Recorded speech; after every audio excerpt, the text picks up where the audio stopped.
Path of the Pole by Charles Hapgood, Part 7. You are listening to Brothers of the Serpent podcast.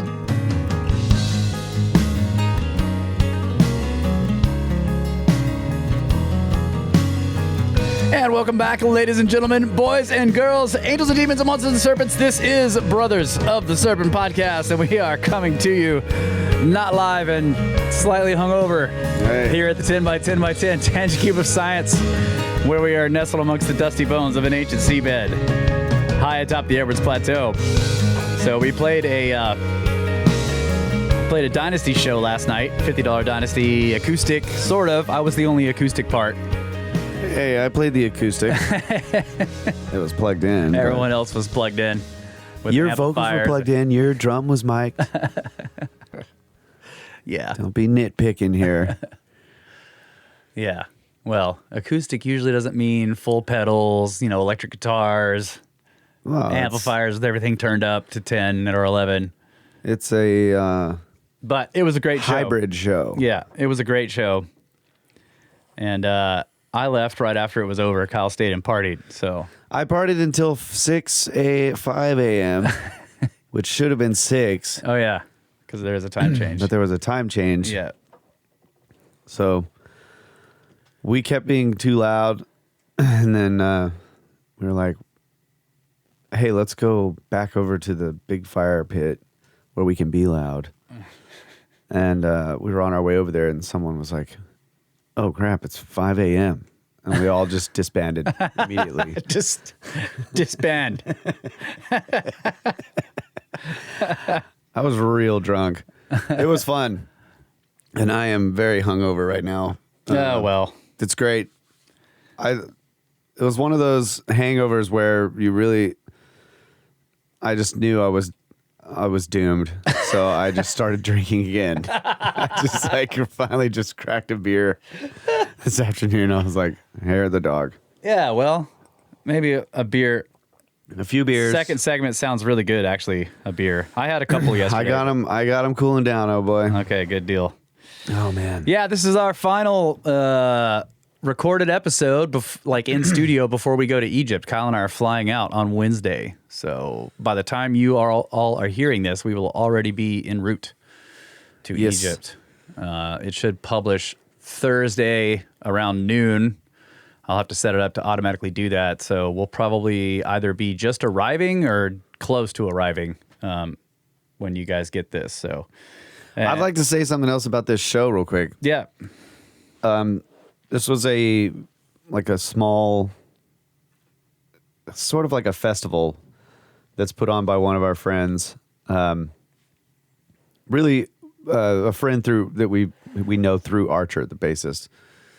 And he just was like, man, I want to start a festival. So I think in 2017, he's got property out in Vanderpool. And so he started this thing. He calls it Vanderpoolooza. And it's real small, maybe 150 people to 200 people max. Yeah.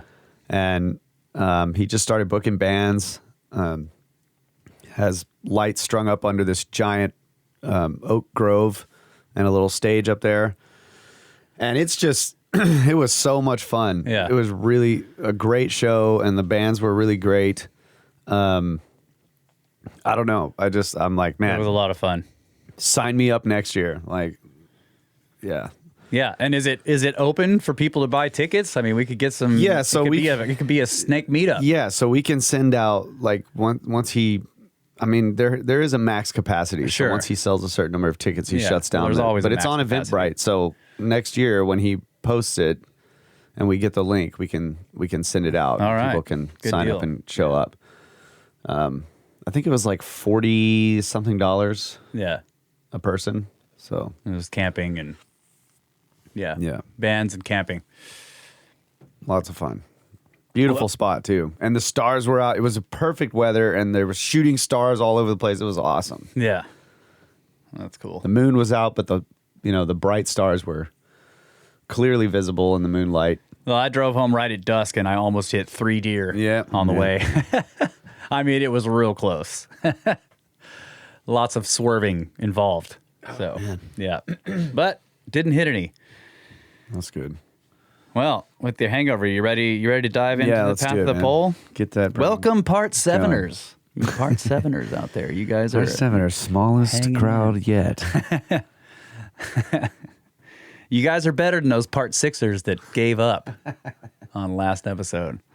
I guess I'll start this. It's late, but So last week we ended with Hapgood was going through information about how the crust may fracture during a lithosphere shift, and it may create these, like when the crust is moving poleward, it cracks in a certain way, whereas it moves equatorward, it cracks in a different way. And again, I'm skipping. There's like lots of details in here that I've been skipping on this stuff. So if you guys want to, if some of it sounds a little weak when you're listening to it, it's probably because I've skipped enormous amounts of data or information that he's putting in there. I'm just I'm reading enough to give you the basic idea. But if you really want to get Hapgood's full argument, you got to get the book. And again, the links to the book are in the show notes, as always. So Hapgood says, we must now consider a question that relates to mountain building and at the same time involves another of the major unsolved problems of geology. It is connected with our phase of equatorward lithosphere displacement. It has to do with the filling of the fractures by molten magma from below. Campbell considers that this filling of the fractures is the first step in mountain building, or at least in the formation of a geosyncline. Obviously, it is possible to start the process at other points. This is, therefore, only a matter of convenience and for the purpose of drawing a clear picture for the process for the reader. But Campbell points out that the process of the filling of the cracks and the later solidification of the intruded material adds extension of the lithosphere, and there is now more surface. When, in future shifts of the lithosphere, this area passes over the equator toward a pole or moves poleward from where it is, the extended surface has to yield to the resulting compression by folding more than it would have had to do had there been no molten intrusions in the first place. It is therefore reasonable to call this the first step in mountain building, although there is as yet no folding and no uplift of the rock strata. But this question of molten intrusions into the lithosphere raises another vital point. It has been, until now, a very difficult thing to explain the rise of molten matter into the lithosphere. Geologists have speculated as to what force could have shot up the molten matter that formed the innumerable dikes and sills, as these resulting veins are called. They have not been able to agree upon the question. No reasonable explanation of these millions of magmatic invasions of the lithosphere has been found. wow, I didn't know there was so many. Yeah, and it's interesting because they form these patterns, and the pattern there is a specific kind of pattern. I'd like to see a map of that. Yeah, That'd be cool. I know we have a bunch that are exposed south of us down there at Big Bend. There's a bunch of huge magma dikes or lava dikes, basically, that are exposed out there in the desert. And maybe you could hike to one and see it. But you can look at them on Google Earth. They're miles long. These massive walls of volcanic material, basically. It's interesting. Okay, skipping a bunch here. Now we're going to the effects of poleward displacement. In the poleward displacement of sectors of the lithosphere, compression instead of extension would be the rule. The magnitudes and the distribution of forces and the time element would, of course, be the same. Otherwise, the effects would be very different. We should have, in the first place, some folding of the rock strata. As with the fractures, the precise locations of the rock foldings, their number, and their magnitudes would be controlled by the amount of the displacement locally, the local variations of lithospheric strength, which would be less where geosynclines already existed, and the distances of the areas concerned from the central meridian of movement. The amount of the folding would be increased as the result of any previous process of extension of that area of the lithosphere and any previous displacement. So when he's talking about this, the meridian of movement of the displacement, I think he's talking about, so if you just imagine the North Pole we have now, and let's say that let's say there's a pole shift and it's pushing our current North Pole in the direction of, say, Mexico. The meridian of movement is the ring around the Earth that touches both poles that is in that direction, that crosses over Mexico and the poles. Okay. Right. And then, so Hapgood's always talking about this because that circle that goes all the way around the globe shows you the areas that undergo the most movement during a shift. And then 90 degrees away from them is the pivot point where there's no movement. Right. 90 degrees away from where it moves. So that would be the pivot point. It's just turning. Yeah, but it's still got to go from like close to a pole and then go equatorward and vice versa. Yeah, I just mean that there is a place where there are two places on the planet where all it's doing is rotating. Right, in this one mathematical point. Yeah. Right. Yeah. Yeah. Okay. Okay, so the elastic properties of the lithosphere would probably be of much greater importance in this compressive phase. I was just thinking that would be the axis of the crustal shift. Yeah. Right, yeah, the axis. And I don't think it's, it's not necessarily, is it clear that... Because it's not perfectly straight. Right. Does the lithosphere always just move in a straight line, or could it curve? There's like dragging too. Drags, it might turn. Yeah. Okay, so the elastic properties of the lithosphere would probably be of much greater importance in this compressive phase than in the extensive phase of a displacement. This is because compression could lead to flexing or bending of the lithosphere to a slight degree without a permanent change of shape. It might be possible to bend or flex the lithosphere slightly and hold it so for thousands of years without fracture or folding of the rock strata, or even without much plastic flow of the materials. This would mean no permanent change in the conformation of the surface. A compressive tension might be exerted for thousands of years, causing a flexing, and then be relaxed, permitting the lithosphere to return to its original shape. It may be supposed that in areas sufficiently removed from the meridian of maximum displacement, the compressive tensions on the lithosphere might be contained by its tensile strength, and the lithosphere might yield elastically without deformation. If this occurred, however, the total amount of the compression for the whole circumference of the globe would probably be concentrated at comparatively few points, where the compressive stresses happen to be in excess of the strength of the lithosphere. Here, there would be a considerable amount of folding of the rock strata.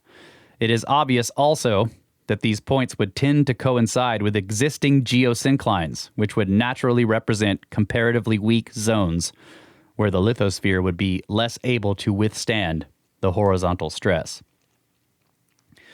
So again, he's talking about how maybe the process of mountain building and other things like rift valleys and things can be explained by this single underlying principle. If the whole lithosphere can shift, then in one shift where an area is moving from closer to the pole towards the equator, it splits, it cracks, it causes weak areas, and then that might fill up with magma, whatever. And then when it moves poleward again, that's the area where you have weak points, and now it can begin to fold and start to form mountains. So, the mountain building force. Campbell has a most interesting suggestion as to the identity of the force that actually accomplishes mountain folding. He suggests that this is none other than the force of gravity itself. It is his opinion that the shift of the lithosphere merely performs the function of sliding an area to a place where the force of gravity can act upon it. When an area is moved toward a pole, the radius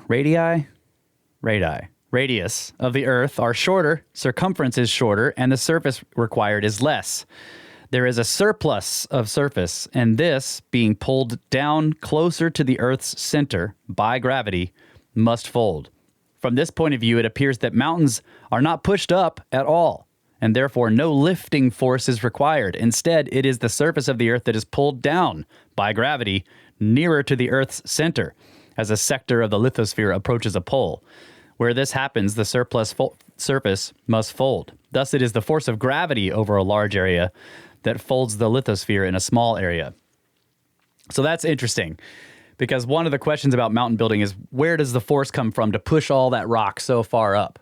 You know, well, Hapgood is suggesting that maybe, and Campbell suggested this earlier, that if it's about a lithosphere displacement, then because there's an equatorial bulge, which can be, it's like miles. If you know, the difference is like 13 miles or something like that from the equator to the pole. So if you rotate the whole thing, slide the crust towards the pole, then what you have is the surface sinks and the mountains are actually just staying where they already were. Instead of having to push up mountains, it's much easier explained as a sinking. Interesting. Yeah. So it may help the reader to grasp this idea if he will visualize a flat area on the equator, which, in process of being displaced with the lithosphere as far as the pole, has been folded enough to produce mountains 6 miles high. Now, actually, the peaks of those mountains are no farther from the center of the Earth than the flat area was at the equator.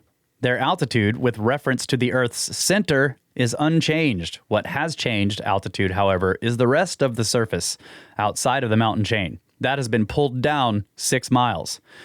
That's cool. What pulled it down, obviously, was the force of gravity, and the reason it was pulled down was that it was first shifted horizontally to a place where gravity could act upon it.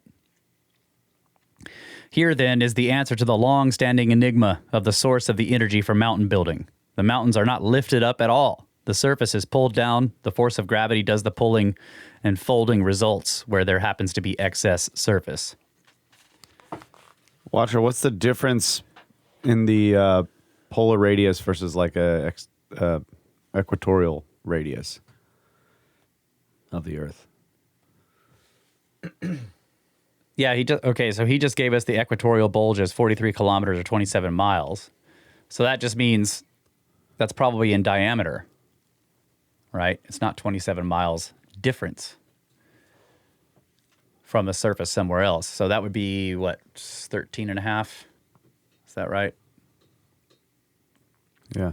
Yeah, 13 and a half miles. Yeah. Okay. Existing fracture systems as evidence for this theory. It is a strong argument in favor of a hypothesis if it enables one to anticipate discoveries. Campbell has shown that the theory of displacements of the Earth's lithosphere calls for the existence of great systems of parallel fractures, intersected by other fractures at right angles to them. It was some time after Campbell began to consider this matter, and quite independently of him, that I became aware of the fact that such fracture patterns do in fact extend over the whole face of the globe, and that geologists are in agreement that their origin is unexplained. Many years ago, Hobbes pointed out that they must have been the result of the operation of some worldwide force. Quote, "The recognition within the fracture complex of the Earth's outer shell of a unique and relatively simple pattern, common to at least a large portion of the surface, obscured though it may be in local districts through the superimposition of more or less disorderly fracture complexes, must be regarded as of the most fundamental importance. It points inevitably to the conclusion that more or less uniform conditions of stress and strain have been common to probably the Earth's entire outer shell," unquote. As I have pointed out, Campbell's projected pattern of fractures is a sort of gridiron, with major fractures paralleling the meridians and minor fractures at right angles to them. In the actual Earth's surface, however, there are two such patterns. One of them consists of north-south fractures paralleling the meridians, intersected by east-west fractures paralleling the equator. The second gridiron is diagonal to the first. These lines run northeast-southwest and northwest-southeast. Hobbes insists that the pattern of these worldwide patterns Hobbes insists that the existence of these worldwide patterns points to a cause acting globally. They could not have been the result of local causes. The force causing the fracturing must have acted simultaneously, so to speak, over a great part of the whole surface of the Earth. Quote, "The results of this correlation possess considerable significance inasmuch as it is clear that over quite an appreciable fraction of the Earth's surface, The main lines of fracture betray evidence of common origin, unquote. The fracturing of the lithosphere under the operation of some global force has been accompanied by much tilting and relative movement of blocks of considerable size, resulting in the alteration of topographic features. One of the earlier geologists, Lapworth, remarked with considerable truth, though with some exaggeration, that, quote, on the surface of the globe, this double set of longitudinal and transverse waves is everywhere apparent. They account for the detailed disposition of our lands and our waters, for our present coastal forms, for the direction, length, and disposition of our mountain ranges and plains and lakes, unquote. So it is clear, I think, from what has already been said, that Lapworth was in error in ascribing the folded mountains to the effects of fracturing alone. However, it may well be that formation of block mountains, such as the Sierra Nevadas, can be accounted for in this way. Innumerable other features of the lithosphere have been formed or obviously much affected by the fracture patterns. Hobbs, for example, has maps of river systems in Connecticut and Ontario, showing how closely the rivers and their tributaries follow the lines of the fracture systems. Many riverbeds, many submarine canyons were never created by subaerial erosion. They were, instead, the results of deep fractures in the lithosphere later occupied by rivers or by the sea. That's really cool. So I'm skipping a bunch more stuff in this, but I think that he's basically saying that these two fracture, because he's saying that there's a fracture pattern that basically coincides with the northwest east or north south east west lines on the globe, and then there's another one that's a bit diagonal to that, a second set that looks like it might be older. Yeah, when the pole was in a different position. Yeah, so he says these fracture patterns may appear and disappear, and the older the fracture pattern from the previous pole position is in the process of being erased. Yeah. Closed up. That's cool. Filled in. But each time it moves, a new fracture pattern is set up. And then after that, you can only find evidence for the really old ones in the dikes. Really stable. Yeah. Like places that didn't break up. Right. That's cool. Okay. So we have mentioned the oceanographic... I need a dike map. Watcher. I want to take a look at these dikes. I would like to see a map of these giant fracture patterns. I just want to see the first 2 pages of your Google search. We have mentioned the oceanographic research work, which has recently resulted in tracing a globe encircling crack on the bottoms of the Atlantic, Indian, and Pacific Oceans, and connecting it with the Great Rift Valley in Africa. The pattern that has been traced out is about 45,000 miles long. It is reported that there is seismic activity at present along the whole length of this crack, suggesting recent disturbance of the area and a still continuing process. The Rift Valley, associated with the mid-oceanic ridge, appears to average 2 miles in depth and 20 miles in width. The fact that it is connected with the Rift Valley in Africa, that it bisects Iceland, and apparently invades Siberia indicates that it is not a phenomenon of ocean basins only. The Columbia Research News published by Columbia University in its issue of March 1957 described the discovery thus, quote, in January, Columbia University geologists announced the discovery of a worldwide rift believed to have been caused by the pulling apart of the Earth's crust. The Big Rift traverses the floors of all the oceans and comes briefly to shore on 3 continents in a system of apparently continuous lines 45,000 miles long. Throughout its vast length, the worldwide rift seems to be remarkably uniform in shape, consisting of a central valley or trench averaging 20 to 25 miles in width, and flanked on either side by 75-mile wide belts of jagged mountains rising a mile or 2 above the valley.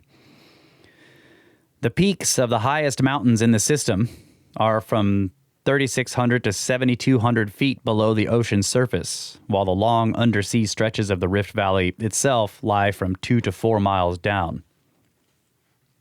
In addition to being marked by its topography, the globe-circling formation is the source of shallow earthquakes that are still going on along its entire length, an indication that if the rift is due to a pulling apart of the Earth's crust, the geological feature is a young and growing one. Wow. So I know I missed some of that because I was looking at some of the stuff Watcher's posting, but so like the Ring of Fire is basically like a remnant of the. Yeah, it could be. This is, I don't know. This one is, I don't know if it's part of the Ring of Fire. No, I'm not that one specifically, but I'm thinking of that as an example of like, here's all these cracks. Yeah. Yes. These giant rifts, and they're still like active. Yeah. Like they're still bumping That's right. and moving around and being filled with lava and stuff. Yeah. Earth and a source of earthquakes and volcanoes. Yeah. Yeah. I remember looking at those maps of the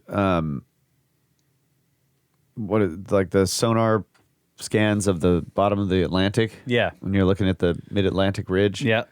And there's all those lines like Yes. coming up to it, and they're all, I mean, they're very regular. Right. And that's actually when Hapgood was showing simple maps of the fracture system that Campbell was coming up with, you would have this big north-south crack and then all these Yeah, east-west cracks. east-west yeah. ones that are coming off of it. Yeah. Yeah, this is a great picture of this dike. Oh, yeah. Watcher posted. Yeah, Look that at is a good one. Dang. Yeah. You can see how It's just a freaking wall climbing Yeah. the mountain. Yeah. Need to build a fort right there. Yeah. Okay. So to return briefly to the question of block mountains, Campbell has a further suggestion as to the way in which compression and a poleward displacement may combine with subsequent fracturing to cause them. One of the problems that awaits solution in geology is the cause of the widespread doming and basoning of the lithosphere that occurs from place to place. The domes are sometimes of considerable extent. Examples of basins include the Gulf of Mexico and the Caspian and Black Seas. Campbell points out that if an area is displaced poleward and is thereby subjected to compressions, as already mentioned, limited areas will be entrapped by these compressions and doming must result. Conversely, in areas moved equatorward, the reverse must occur and larger or smaller basins will tend to be produced.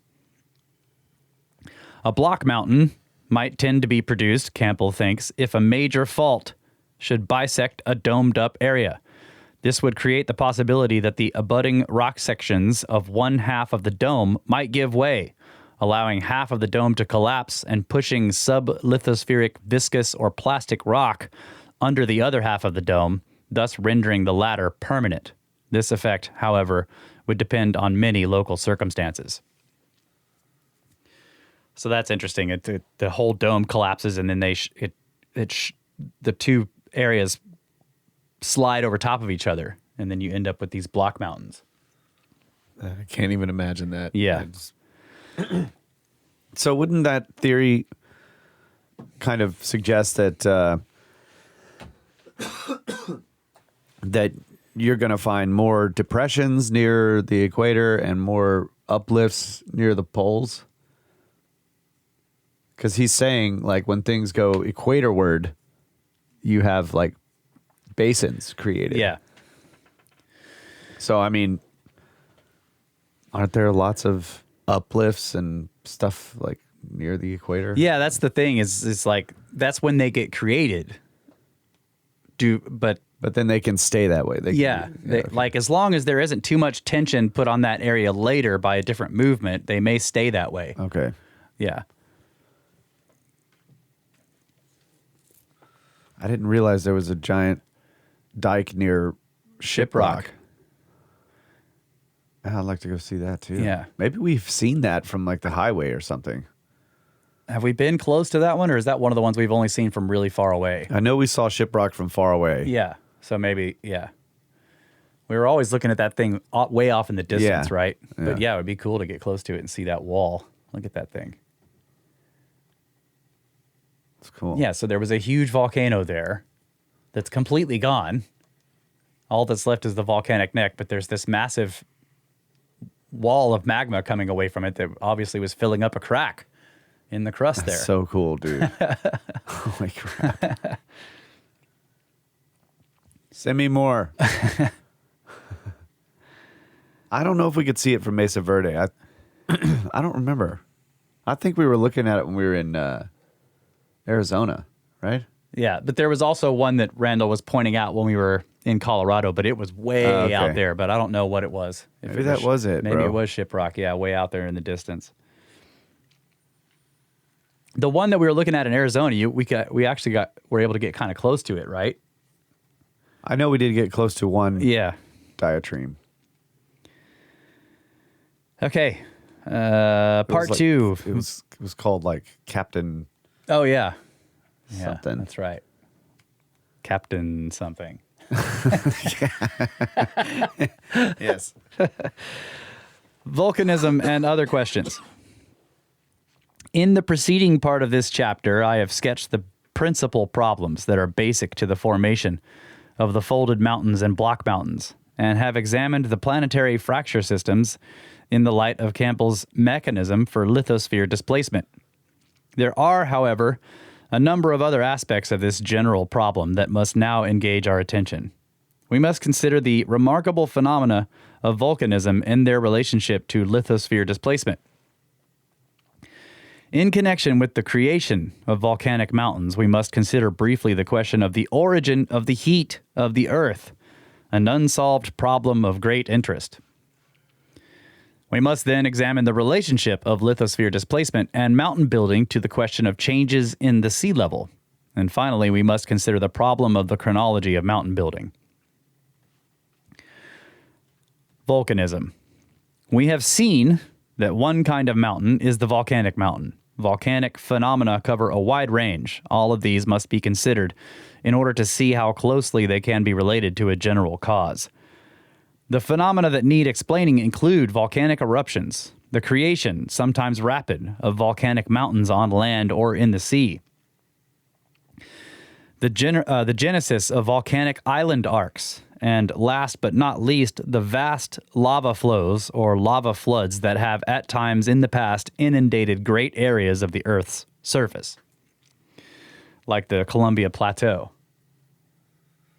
would be one of these. All that basalt up there. Yeah. Just massive outpourings of this stuff. So Watcher's saying, yeah, you're right. It was Colorado where we were seeing shiprock because it's in New Mexico, not far from Mesa Verde National Park. So yeah, I don't know what the name of the other one was. It was in Arizona. Yeah. Since most volcanoes occur frequently and are the most dramatic manifestations of volcanism, they have been thoroughly studied, and a whole literature has been devoted to them.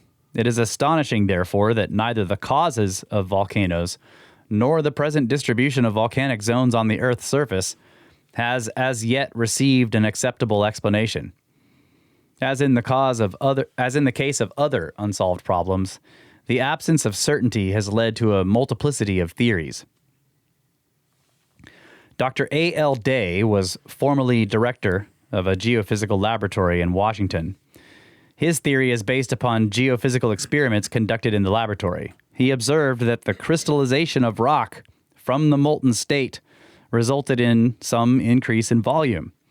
He assumed that the whole lithosphere was once molten, and that as it cooled, it continued to contain, here and there, comparatively small pockets of molten rock. When such pockets of molten rock finally were cooled to the crystallization point, then expansion would occur, and great pressures would be set up, which might lead to eruption at the surface. This theory is based upon the assumption of the molten origin of the Earth, and carries with it the corollary that volcanic eruptions are essentially local phenomena. Day insisted that volcanoes were not connected with a molten layer under the lithosphere and were not related to events occurring over large areas. Is that true that it expands when it crystallizes? I don't know. I thought that was interesting, though, that it's sort of like water and ice. I know that, like sometimes when you have dissimilar elements or whatever, when they're crystallizing, they can't, like there's basically holes that they can't fill because they're not shaped. Yeah, it says this theory is based on geophysical experiments he conducted in the laboratory. He observed that the crystallization of rock from the molten state resulted in some increase in volume. Some increase in volume. Okay. All right. Huh. Okay. Let's take a break. We have more people discussing this this problem of volcanism, but we'll get to that after the break. All right. Cool.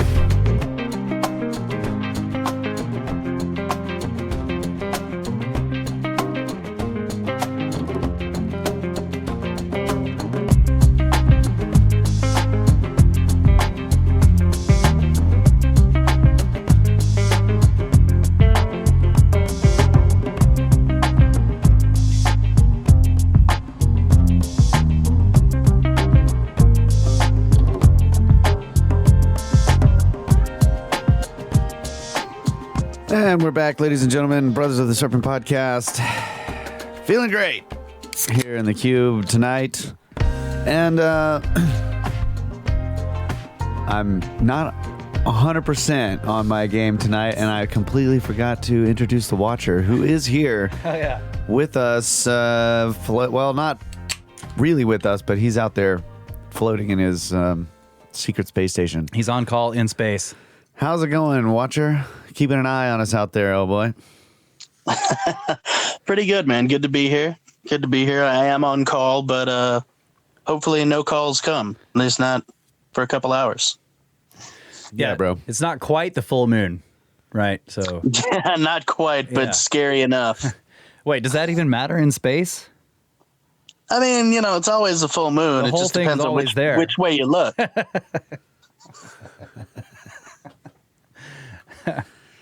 It's only full if you're looking at it.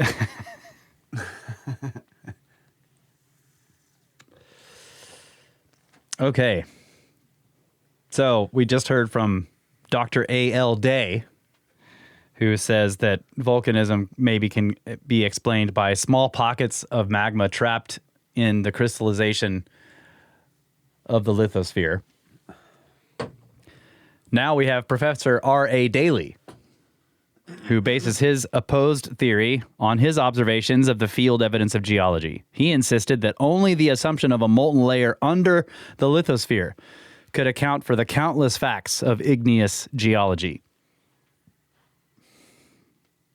His theory is reconcilable either with the assumption of the molten origin of the globe or with the theory of a growing and heating Earth. And again, we have expanding Earth there. He keeps throwing that in there. Jagger, I don't know, objects to Day's view that volcanoes are purely local. He says, there is some reason to think that a very long crack in the bottom of the Pacific Ocean, with interruptions by very deep water, extends all the way from New Zealand to Hawaii, because there are striking sympathies of eruptive data between the volcanoes of New Zealand, Tonga, Samoa, and Hawaii. Oh. He then lists a number of eruptions with their dates to show their intimate connection. In particular, he mentions the eruption of August 31st, 1886 on the island of somewhere in Polynesia. Only 2 months before, a volcano was erupted disastrously in New Zealand, indicating volcanic sympathy between two craters hundreds of miles apart on the same general rift in the Earth's crust. These observations imply that a connection may exist, at least in some cases, between volcanoes at great distances from each other. Wow. Because of their being located along the same crack in the lithosphere. This implies a connection between the deep fracturing of the lithosphere and volcanism. Well, the Watcher just got a space call. He got a call. Dang it.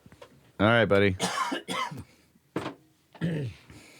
Well, you did great. Yeah. In the first segment there. Yeah, he posted some great pics and data.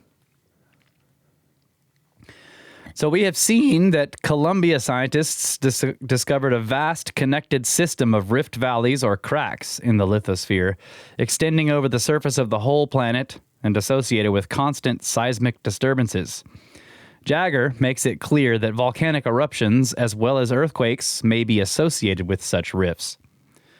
Since the lithosphere is relatively thin, it is reasonable to suppose that the molten rock erupting in volcanoes at great distances from each other must come from below the lithosphere, and that it is not created by any processes occurring within the lithosphere itself. All of this is confirmation of Daly's position. Another theory of volcanic action that should be mentioned briefly is that associated with the name of W.H. Hobbs. It was his view that volcanic action could result from horizontal pressure arcing up a sector of the lithosphere, or arching up. Hobbs. This is based on the fact that if a rock that is too hot to crystallize at normal pressures is subjected to great pressure, it may take the solid state. Habbo. Habbo. Hobbs. So, in case you guys don't get that, we're making some Micah Hanks podcast jokes. Okay. So this is based on the fact that if a rock that is too hot to crystallize at normal pressures is subjected to great pressure, it may take the solid state. Subsequently, the release of the pressure is all that is required to restore this rock to its liquid condition. In the lithosphere, considerable amounts of rock may be held in the solid state by the pressure of overlying strata.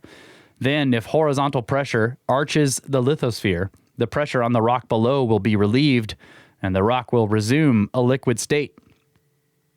If the arching results in cracking at the surface or insufficient lateral squeezing of the liquid pockets, eruptions may take place. This effect may account for the vast masses of igneous rock that are found associated with the folded mountain ranges. But it is necessary to ask the question, what causes the arching of the lithosphere? Obviously, volcanism, according to this theory, must be traced to the cause of the arching.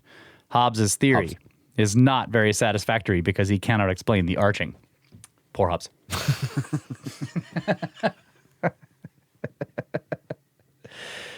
It is clear that volcanism might occur as the result either of the process imagined by Day or of that imagined by Hobbes. For several different causes might produce liquid pockets in the lithosphere. But it is equally clear that neither they nor Daly has advanced a theory to account for volcanoes, volcanic zones, plateau basalts, and volcanic mountains. Einstein, when he first received some material outlining the theory proposed in this book, wrote me that it was the only theory he had ever seen that could explain the volcanic zones. Just dropping Einstein's name again. Yeah. These, of course, can be explained as zones of fractures, such as the rift valleys just mentioned, resulting from lithosphere displacements. So there's some interesting ideas there on volcanism, like the idea that liquid rock that's hot enough to be liquid may, if under enough pressure from overlying strata or other causes, compression, whatever, would assume a crystalline state. Mm-hmm. And then, if that pressure for whatever reason is relieved, the rock instantly liquefies and then can flow. And if the process that relieves it from the pressure that allows it to liquefy also causes fracturing in the overlying strata, then boom, it can extrude. I was imagining,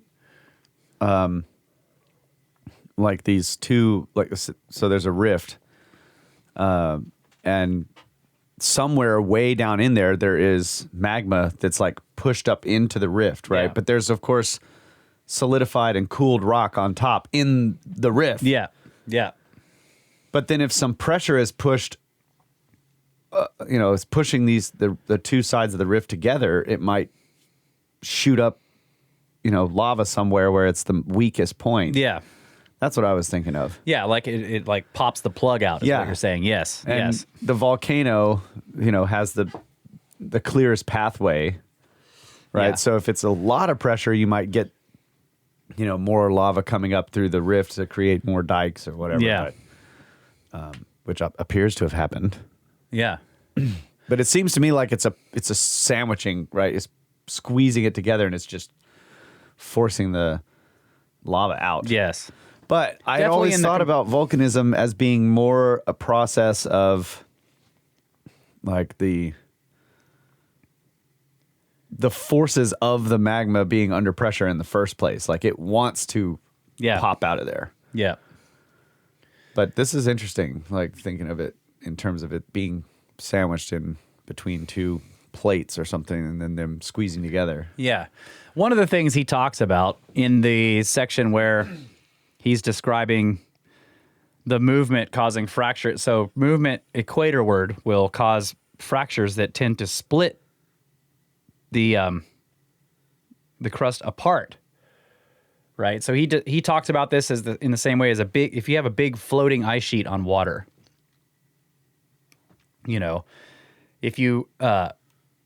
If it shatters, then the individual pieces will sink a little bit or whatever. They'll come to they'll continue to float, but water will Come up flow between up them. Yeah, in between, and then it reaches a new level.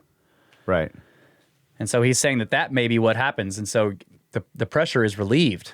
The material will flow up. yeah. It doesn't necessarily have to pour out and cover the whole surface. Right. In some places it will. Probably. In some places it will because there's not enough fracturing to relieve all the pressure. So that may be how you end up with stuff like that with these long walls. The other thing is that he said that when the lithosphere, Campbell was talking about when the lithosphere moves equatorward, the cracks will start from the bottom. Oh yeah. Yeah, if you did have a big crack that formed through the middle of a very large piece, you'd probably have stuff come flowing out. Sure, of it. yeah. Yeah. And all this is made way more complicated by the fact that the lithosphere is thinner and thicker in places and then is made of all this different material and has weaknesses and Yeah. So maybe you can see like large general patterns, but really it's going to be extremely complicated. Okay. Where was I here? Okay. It is clear that volcanism might occur as the result either of the process imagined by Day or of that imagined by Hobbes for several different causes might produce liquid pockets in the lithosphere. But it is equally clear that neither they nor Daly have advanced a theory to account for volcanoes, volcanic zones, plateau basalts, and volcanic mountains. I think I did read this, yeah. Okay. The heat of the Earth. The origin of the Earth's heat is one of the most important of the unsolved problems of geology. Gutenberg says, several hypotheses have been proposed to explain the origin of the Earth's internal heat, but at present only two fundamental heat sources are postulated, radioactivity and gravitational contraction. A vast amount of research has been devoted to this subject, but the fact remains that the origin and maintenance of the Earth's internal heat continue to be one of the outstanding unsolved problems of science. What does he mean by gravitational attraction? Like tidal forces? Gravitational contraction. So the force of gravity causing pressure resulting in heat, I think. But maybe he is talking about that seems tidal forces. Weird because if had plenty of time to cool off. Right? Yeah. Yeah, I don't know. Is it possible to have it? I don't know. I guess thought that there was like some idea that there were tidal forces involved with the moon and the stuff, and that might be keeping things stirred up down there. Yeah. Yeah. I mean, that plus radioactivity plus the pressure.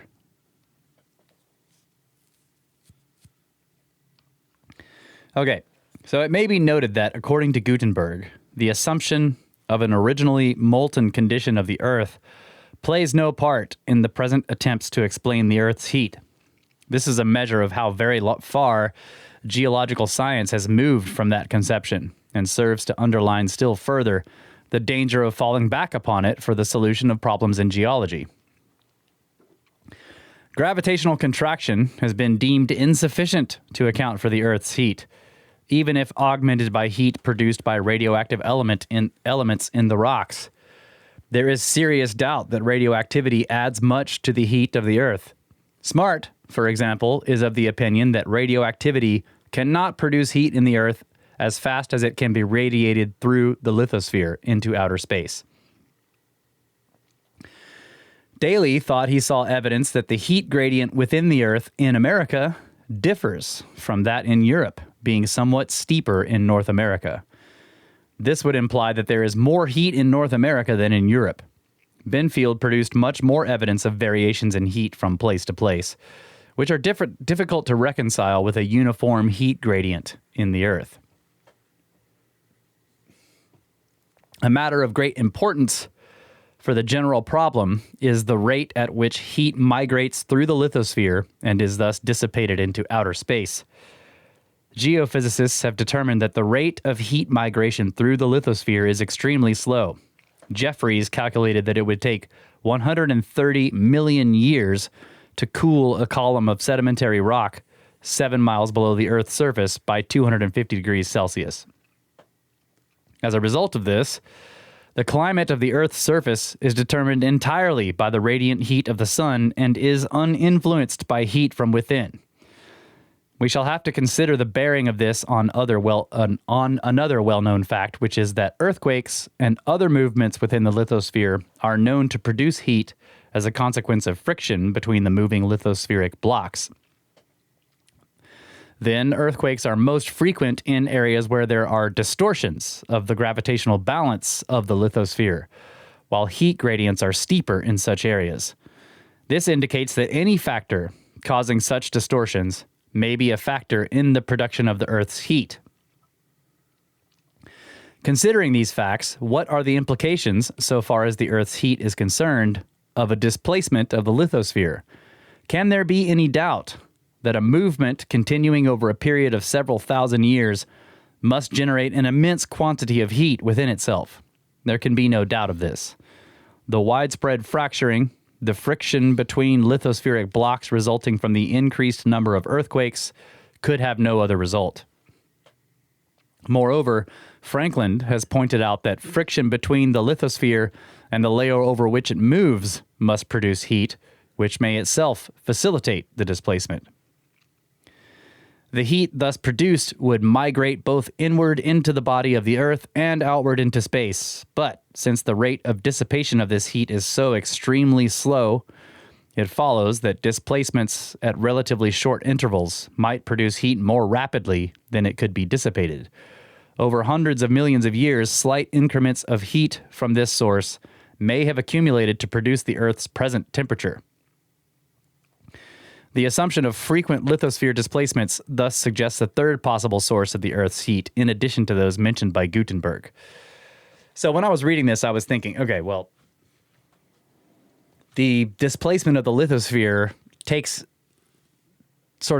as part of its assumptions that there is molten stuff for the lithosphere to slide around on. Right, so that would be a source of heat. It can't be. It could be the source of the continual heat. Yeah. The reason it hasn't completely cooled off yet, but it can't be the source of the heat originally. Otherwise, you would just have a solid ball of rock and there's no lithosphere to slide around. Yeah. And then the other thing I thought of was that there must be an upper limit to this, because the other problem he's suggesting that, well, multiple slidings of the lithosphere produces more heat than can be radiated. So does that mean that the temperature is just going to continue to increase on the inside of the Earth until the whole lithosphere melts? Or it gets thinner and thinner and thinner? Yeah. So there must be an upper limit. Like, clearly at some point the lithosphere and the temperature, if crustal shift is what's taking place, there must be some point at which the lithosphere can radiate enough heat from the internal portions of the Earth to keep... If you get a bunch of cracks and it opens up and all that lava flows out, that's releasing a shit ton of heat. Right, and allowing it to cool and yeah. radiate the heat out into space. The thing I was thinking about, which is really cool, is this idea of this a source of earthquakes being the uneven cooling Yeah. of the tectonic plates or whatever, Yeah. right? So as they cool, they change in volume, or they get more rigid, Yep. right? So it's like you see this with, I don't know, like glass or something like that, where if you melt it and then it's cooling unevenly, it'll crack. Yep. So yeah, I was just thinking about that. Like, man, if there was some source of maybe turbulence, I don't know what's going on under there, but you get like something happening in the mantle that like brings a bunch more heat to the underside of the plate and starts heating it there while it's cooling in some other place, and it starts bowing or flexing or something. Yes. Yeah. So that's interesting. I never thought of that before. Yeah, that is an interesting idea. And does the lithosphere really, is it just floating on that molten surface? Like in the same way that ice floats on water? Yeah. It's got to be more complicated than that, right? Because that would imply that beneath the mountains there are massive amounts of material. I mean, maybe that is true. I know. What do you mean? Beneath the mountains, there are massive amounts of material. Well, if it's like, if you think of it as in terms of like ice, like glacial ice or whatever. the higher the glacier So if sticking there's a out of the massive water. mountain chain, there must be something similar beneath that's allowing all that it stuff to be float. buoyant. Yeah. Yeah, that's a good point. Well, probably. I mean, Because I guess so, like, if the crust if the is crust thicker is with- folding, it should fold in both directions, right? yeah. Yeah. Yeah, so it's thicker where there are mountains. Yeah. Makes sense. Okay. So that would seem to like also act to lock the crust in place. Like they'd be like, Yeah, it seems like those would be impediments to it sliding around. Yeah. I thought the same thing. but if some greater force did force it to slide, then it would be creating all this turbulence in the magma underneath it as it moved along. Yeah. Just dragging this like this inverted mountain through the magma. Right. The magma has to flow. Down and then back Down up and the other back up, side. yes. And create vortexes behind it and Yeah. stuff. Yep. Man. And maybe that stuff breaks off, and then you end up with these big blobs. Then the mountain sinks. Yeah. Yeah. Right.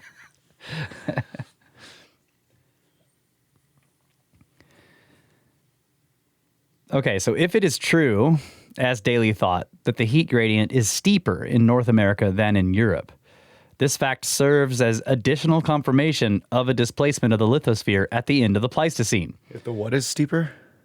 The heat gradient. Oh. Like, in other words, in Europe, as you dig down, there's a heat gradient, but it takes longer. You have to dig deeper to get as hot as you do in North America. Okay. Like a shallower hole will be the same temperature as a much deeper one. In Europe, the heat gradient is steeper here. So, yeah, Hapgood says this could be a confirmation of the displacement, because he says, I have already presented evidence to suggest that the lithosphere moved at that time in such a direction as to bring North America down from the pole to its present latitude. If this occurred, it meant a displacement of about 2,000 miles for eastern North America, but only about 500 miles for western Europe. Okay. Quite obviously, Because it's closer to the axis of the rotating right. crust. So quite obviously, the friction must be proportional to the amount of the displacement, and therefore friction and resulting heat could be expected to be somewhat greater in the cool. Americas. That's a really interesting observation. So to return now to our plateau basalts, we may observe that in a situation where the lithosphere was continuously in motion over an extended period, A buildup of heat in the lithosphere might cause considerable melting in its lower parts, where the temperature was already very close to the melting points of the rocks. This increase of heat would link itself quite naturally, therefore, to an increase in the number and intensity of volcanic eruptions and to lava flows of all kinds. By means of these eruptions and flows, some of the heat would be dissipated into the air. Much of it, however, imprisoned in the lower part of the lithosphere, would simply increase the volume of the molten magmas. A massive displacement of the lithosphere, because of the oblateness of the Earth, must produce temporary distortions of its shape and gravitational imbalance of the lithosphere. The force of gravity subsequently must gradually force the lithosphere to resume its normal position. This, of course, involves great pressure upon the lithosphere and upon the molten and semi-molten material under or within the lithosphere. Pressures of this kind might occasionally lead to the eruption of plateau basalts. It must not be supposed, however, that every displacement of the lithosphere must inevitably produce lava floods. The latter would perhaps be the result of an unusual combination of pressures and fractures. The same combination of forces which might, in one situation, produce volcanic mountains and island arcs might, under other circumstances, produce a doming up of the lithosphere in a local area or a lava flood. I just had an idea. So, what if we've talked about what might cause precession, and I know he mentioned this earlier in the book, but Yeah. it's always been weird how the precessional wobble is in the reverse direction to the spin of the Earth, Yep. right? Which is like you tested out on that gyroscope. Like it always wants to go with. Yeah. This Which precession- I assumed was latent drag from the bearing, which the Earth doesn't have a bearing, so maybe it can precess in the opposite direction. But my thought was that if you figure you've got this spinning, you take the spinning Earth, and then while it's spinning, then you rotate the crust on it. yeah. And that might cause Yes. some strange alteration of its axis. Yeah. And so it would be like really crazy if ancient civilizations actually witnessed the moving of the pole, the shifting of the crust, as Mario Buildrep's suggesting. Yeah. Which is why they later then became obsessed with like checking what it did. Yeah. And so then they find the wobble. Oh, yeah. Right? They're like, okay, now we have this wobble. Yeah. Or maybe the wobble is like an indication, like, okay, if we monitor this, we'll know, like, if it gets worse, Yeah.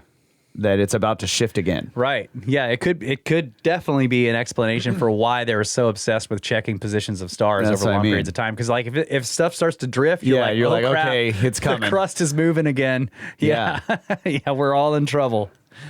Dude, that's cool. Oh man. 5 unlucky days. Yeah. I've seen some people in the YouTube comments saying that this is about to happen again. They're like, it's coming, bro. Crust is gonna shift, man. 2025. Maybe it is. You never know. Okay. Changing sea levels. An important problem, closely related to that of mountain building, is that of the cause of very numerous and in some cases radical changes in the elevations of land areas relative to the sea level. Umgrove finds that mountain folding has been related in geological time to uplift of land areas or to withdrawal or regression of the sea. However, it is clear that the uplifts were not confined merely to the folded areas, that is, to the mountains themselves, but affected larger regions. Such uplifts, where whole sections of the lithosphere were elevated without being folded, are referred to as epirogenic uplifts, to distinguish them from the uplifts of the folded mountain belts, which may have resulted from the folding itself, and which are referred to as orogenic uplifts. As to the extent of the resulting changes in sea level, Umgrove says, quote, The most important question concerns the depth to which the sea level was depressed in distinct periods of intense regression. In other words, the extent of the change to which the distance between the surface of the continents and the ocean floors was subjected during the pulsating rhythm of subcrustal processes. Joly was the only one who approached this question from the geophysical side, and he arrived at an order of 1,000 meters, unquote. So it becomes necessary, therefore, to find a connection between the cause of the folding of the lithosphere and the cause of general or epirogenic changes of elevation of continents and sea floors. Fortunately, this problem is not really so difficult as it may seem at first glance. That it can be solved in terms of the assumption of displacements of the lithosphere is, I think, clear from the following considerations. Gutenberg has pointed out that if a sector of the lithosphere in gravitational equilibrium at the equator is displaced poleward by a shift of the whole lithosphere, it will be moved to a latitude where gravity is greater because gravity increases slightly towards the poles. Its weight will thereby be increased, and to remain in gravitational equilibrium, it must seek a lower level. It must subside. The water level in the higher latitudes adjusts easily, of course. Gutenberg points out, however, that if the movement of the lithosphere occurs at a rate greater than the rate at which the sector may sink by displacing viscous material from below itself, the result will be that the sector will stand for a time higher relative to sea level than it did before.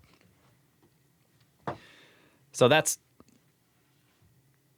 an interesting thing he's talking about. So when he's basically saying that when the crust moves towards the pole, it needs to sink.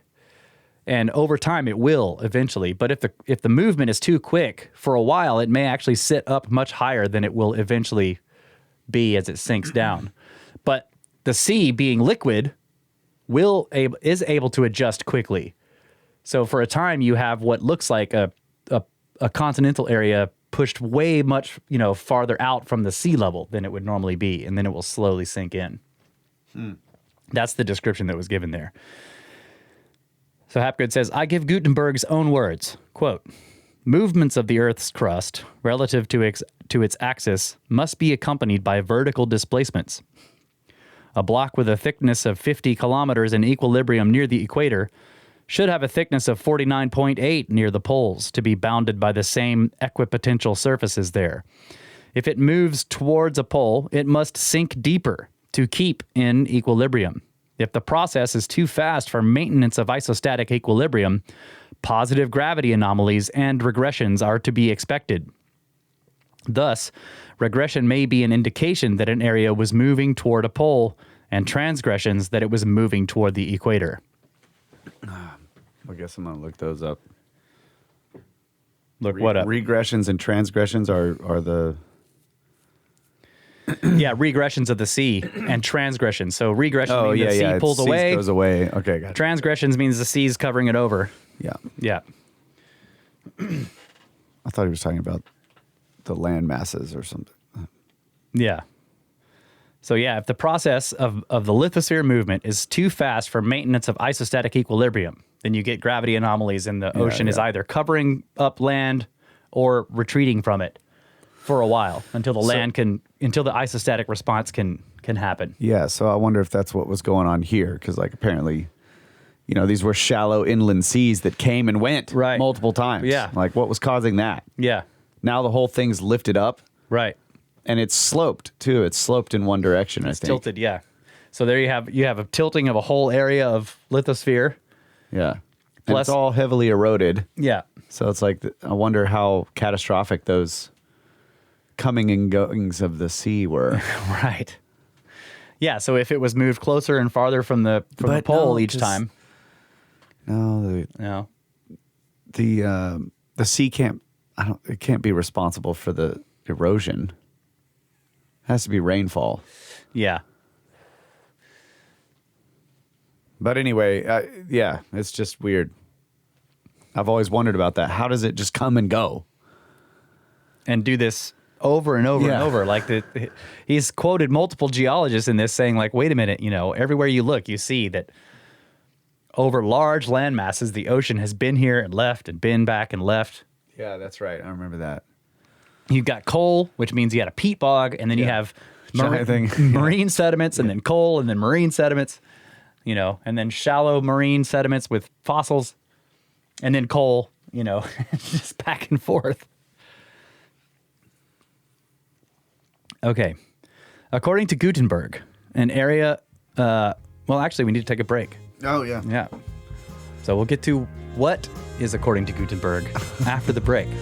All right.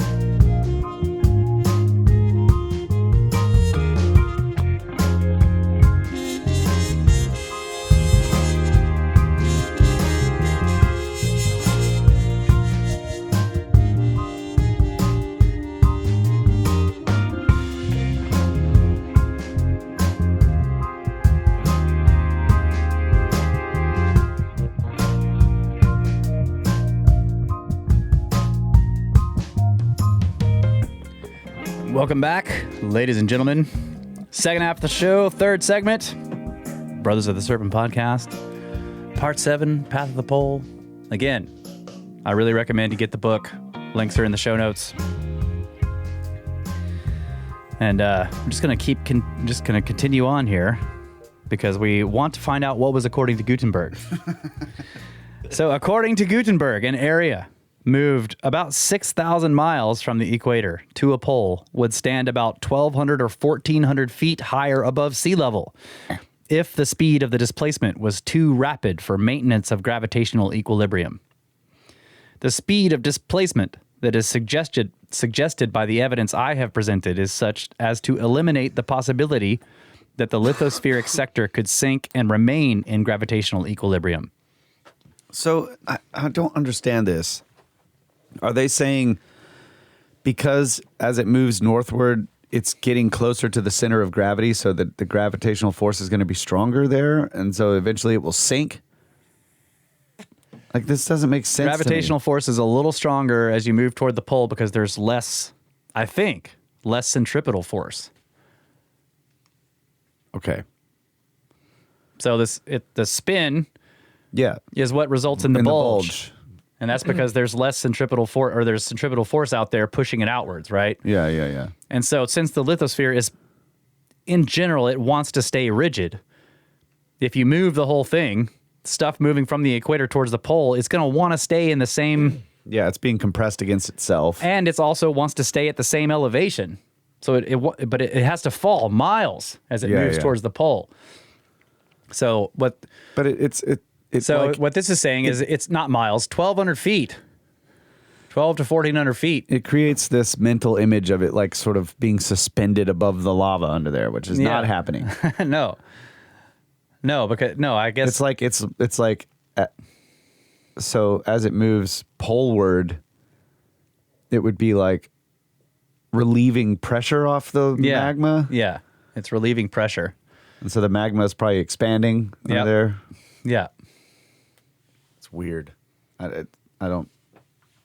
Not sure I'm buying that one, but it's hard to imagine that it would move so fast that it's not going to. That it's going to basically lift itself up somehow. It's not lifting itself up. It's failing That to the fall. ground is falling out from underneath It's it. failing to fall. Yeah. Well, we do know that isostatic response takes a while, so they're making calculations based on this stuff. Yeah, we don't know that though. That's an assumption. We've never witnessed Well, it is still happening. a rapid isostatic response. No, we haven't. But there's not necessarily evidence that it can't go fast. Sure. Yeah. It's just assumed that it takes millions and millions and millions and millions of years. Yeah.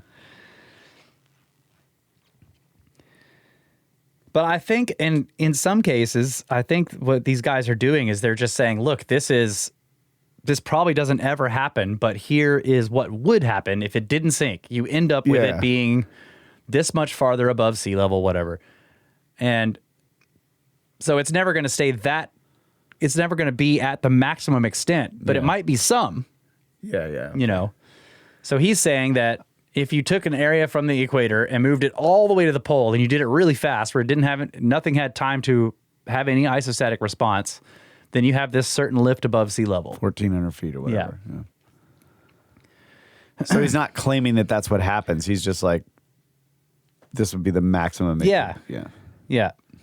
Because I'm thinking of it like pushing a rock down a slope. You know what I mean? How fast do you have to push that rock before it actually gets airborne?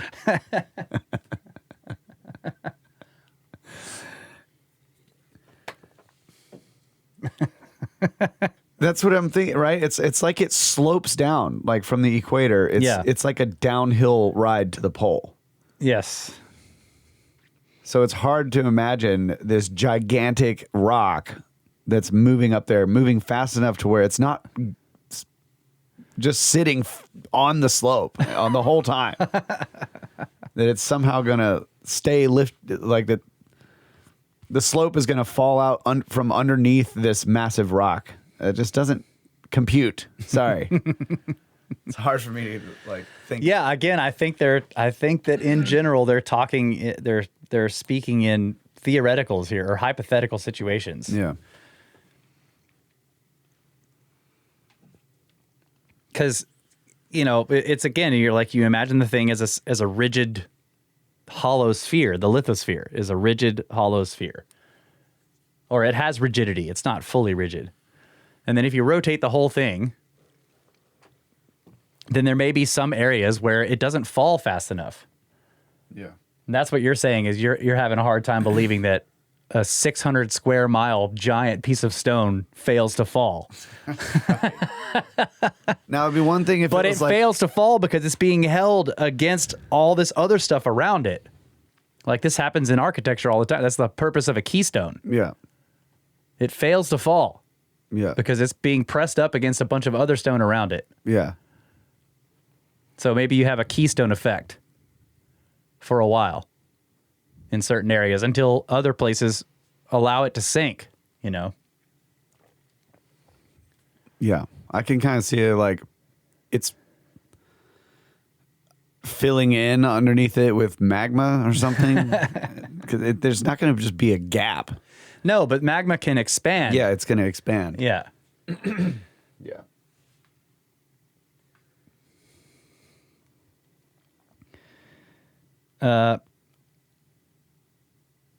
Where was I at here? It's hard to imagine. So the speed of displacement that is suggested by the evidence I have presented is such as to eliminate the possibility that the lithospheric sector could sink and remain in gravitational equilibrium. Consequently, by our theory, a poleward movement of any sector of the lithosphere will result in uplift and a regression of the sea.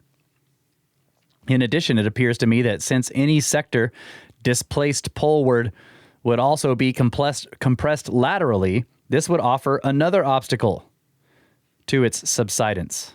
It would have to overcome the lateral pressures as well as displace underlying material. The amount of the uplift of an area displaced poleward would depend, of course, on the amount of the displacement. As has already been made clear, much geological evidence appears to suggest that displacements may have amounted on the average to no more than a third of the distance from a pole to the equator. If this is true, then the resulting uplift to be expected should be of the order of about 1/3 of the uplift Gutenberg suggested, or from 400 to 500 feet. Now, listen, I saw that number and I was like, well, that's exactly How much the sea level rose. was supposed to have changed. Yeah. Oh, yeah. Wow.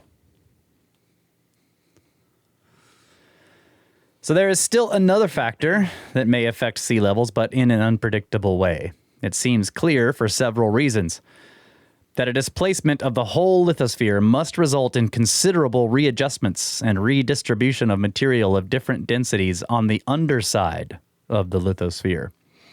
While these can hardly be predicted, they must affect the elevation of points at the Earth's surface. Geologists believe that the underside of the lithosphere has unevenness corresponding to those at the surface, and that the lithosphere varies considerably in thickness from place to place. They think, for example, that the lithosphere is thicker under the continental surfaces and thinner under the oceans, and that it is thickest of all under mountain ranges and high plateaus. Continents and mountain ranges not only stick up higher, but they also stick down deeper. That is because they are composed on an average of lighter rock.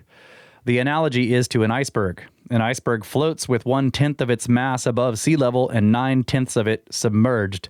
It is lighter than water per unit volume and floats in the water, displacing its own weight and leaving its own excess volume above the surface. Continents and mountain chains stand in the same sort of hydrostatic balance. Their downward projections are thought to be much greater than their upward visible projections. The downward projections of mountain chains are called mountain roots. So there it is. Mountain roots. Mountain roots. And he's saying that it's actually much greater.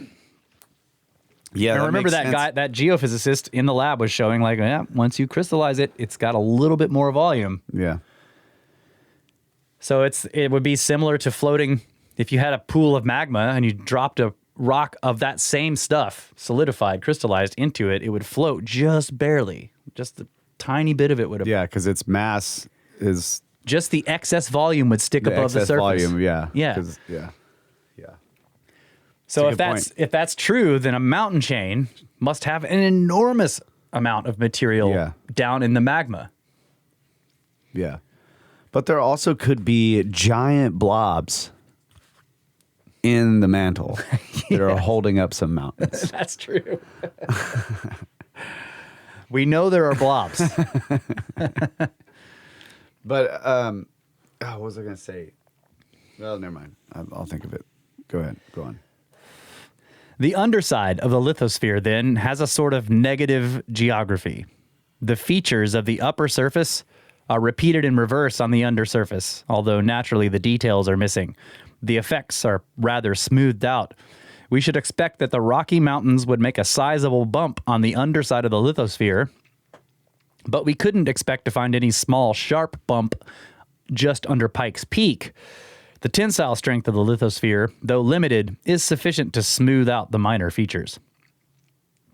As we attempt to envisage the situation at the bottom of the lithosphere, we must remember that the rocks are subjected to increasing pressure with depth and probably to increasing heat, and as a consequence, they must tend to lose their rigidity and strength. We do not just come suddenly to the boundary of the lithosphere at a given depth. On the contrary, the lithosphere just fades away. The rocks of the lowest part of the lithosphere must be very weak indeed, so that a very slight lateral pressure may suffice to displace them.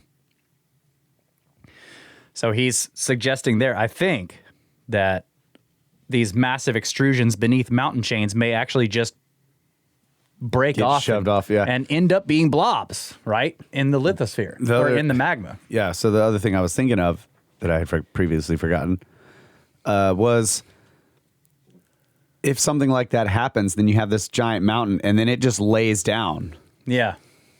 right? Tilting all this, Yeah. the strata and everything.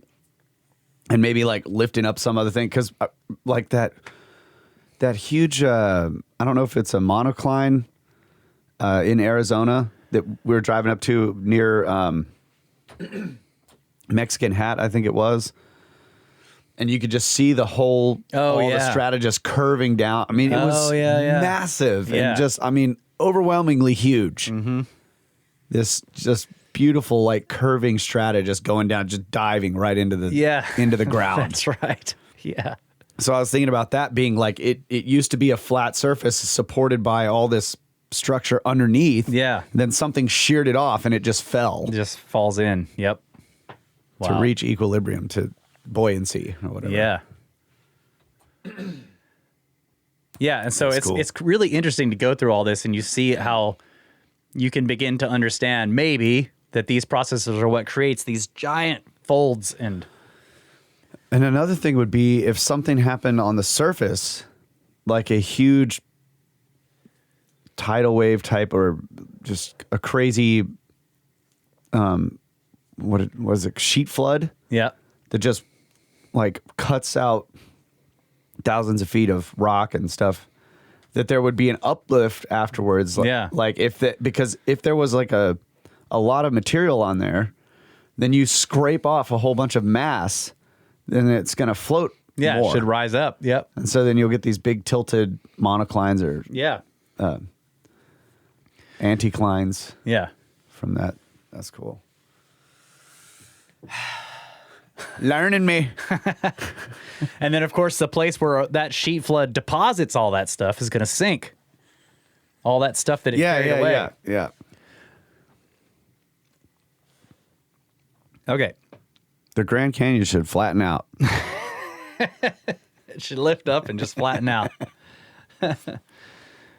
It follows that when lateral pressures develop during a displacement of the lithosphere, as the downward projections of continents and mountains are brought to bear against the upward extension of the viscous layer below the ocean basements, large blobs of this soft rock of lesser density will be detached from the undersides of the continents or mountain ranges and will get shifted to other places. Wow. So there you go. That's an explanation for the blobs. Well, those blobs are huge, dude. They're like, Yeah. it's not a mountain range blob. No. I'm pretty sure they're like, I'll have to look them up. Too big to have They're been part of a mountain range. It could have been a really big mountain. It could be a blob from an entire continent. Yeah. If, as a result of this shifting around, the average densities of vertical columns extending from the bottom to the top of the lithosphere get changed, then there will eventually be corresponding changes of elevation at the surface. So like you said, Here it is. A massive blob of material under Africa could be contributing to that continent's upheaval.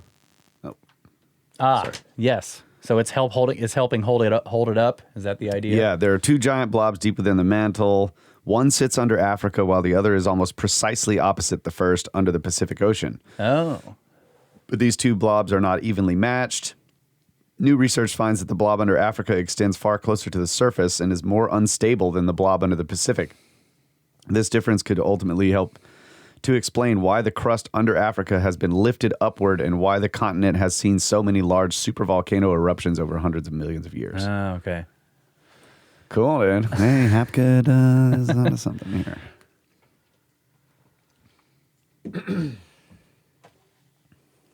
Okay. If, as a result of this shifting around, the average densities of vertical columns extending from the bottom to the top of the lithosphere get changed, then there will eventually be a corresponding change of elevation at the surface, right? So some areas, as a result, tend to rise and others to sink. Yeah. This could account naturally for changes of sea level and for many topographical features such as basins and plateaus.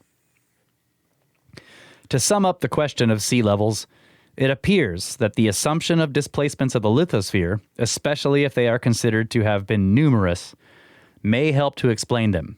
It seems able to explain why glaciated areas, which we consider to have been areas displaced poleward, appear to have stood higher relative to sea level, and why periods of warm climate in particular regions appear to have been associated with reduced elevation of the land and transgressions of the sea. The theory seems to satisfy Umgrove's conclusion that sea level changes have resulted from some world-embracing cause.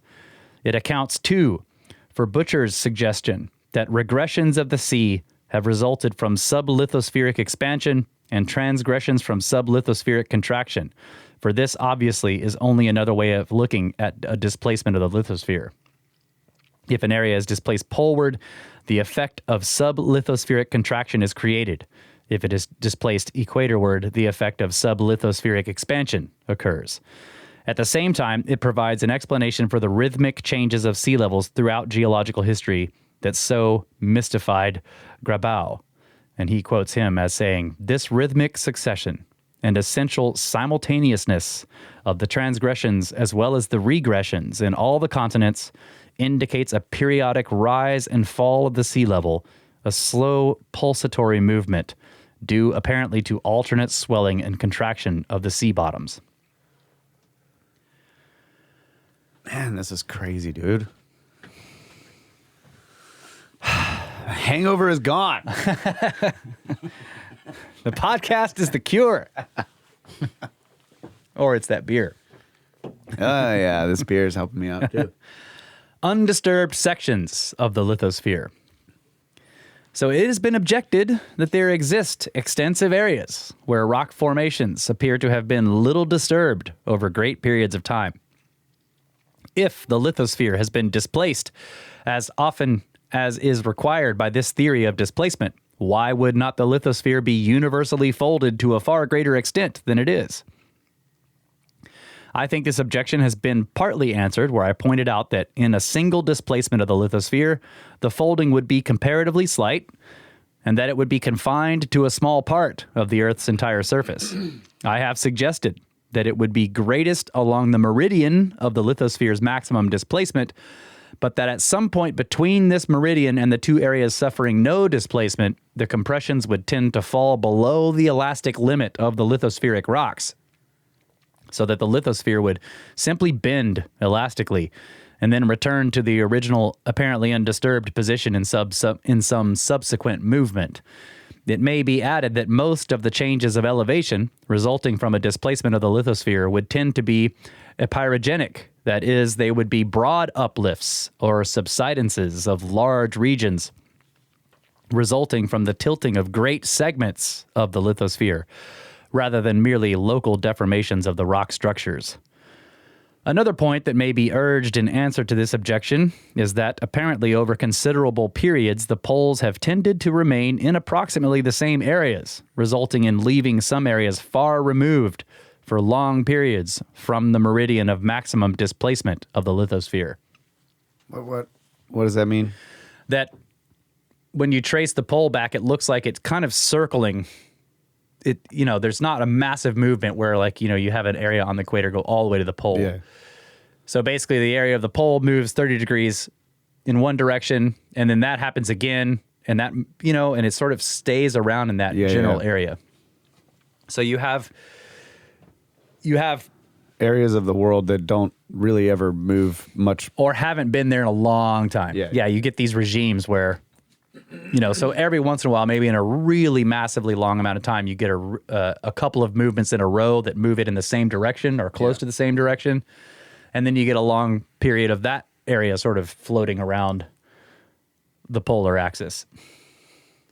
I wonder if it's kind of like if you could map it out like over all of time, that it would be like some interesting Fibonacci spiral. Oh, going all probably. around. It probably would be. Yeah.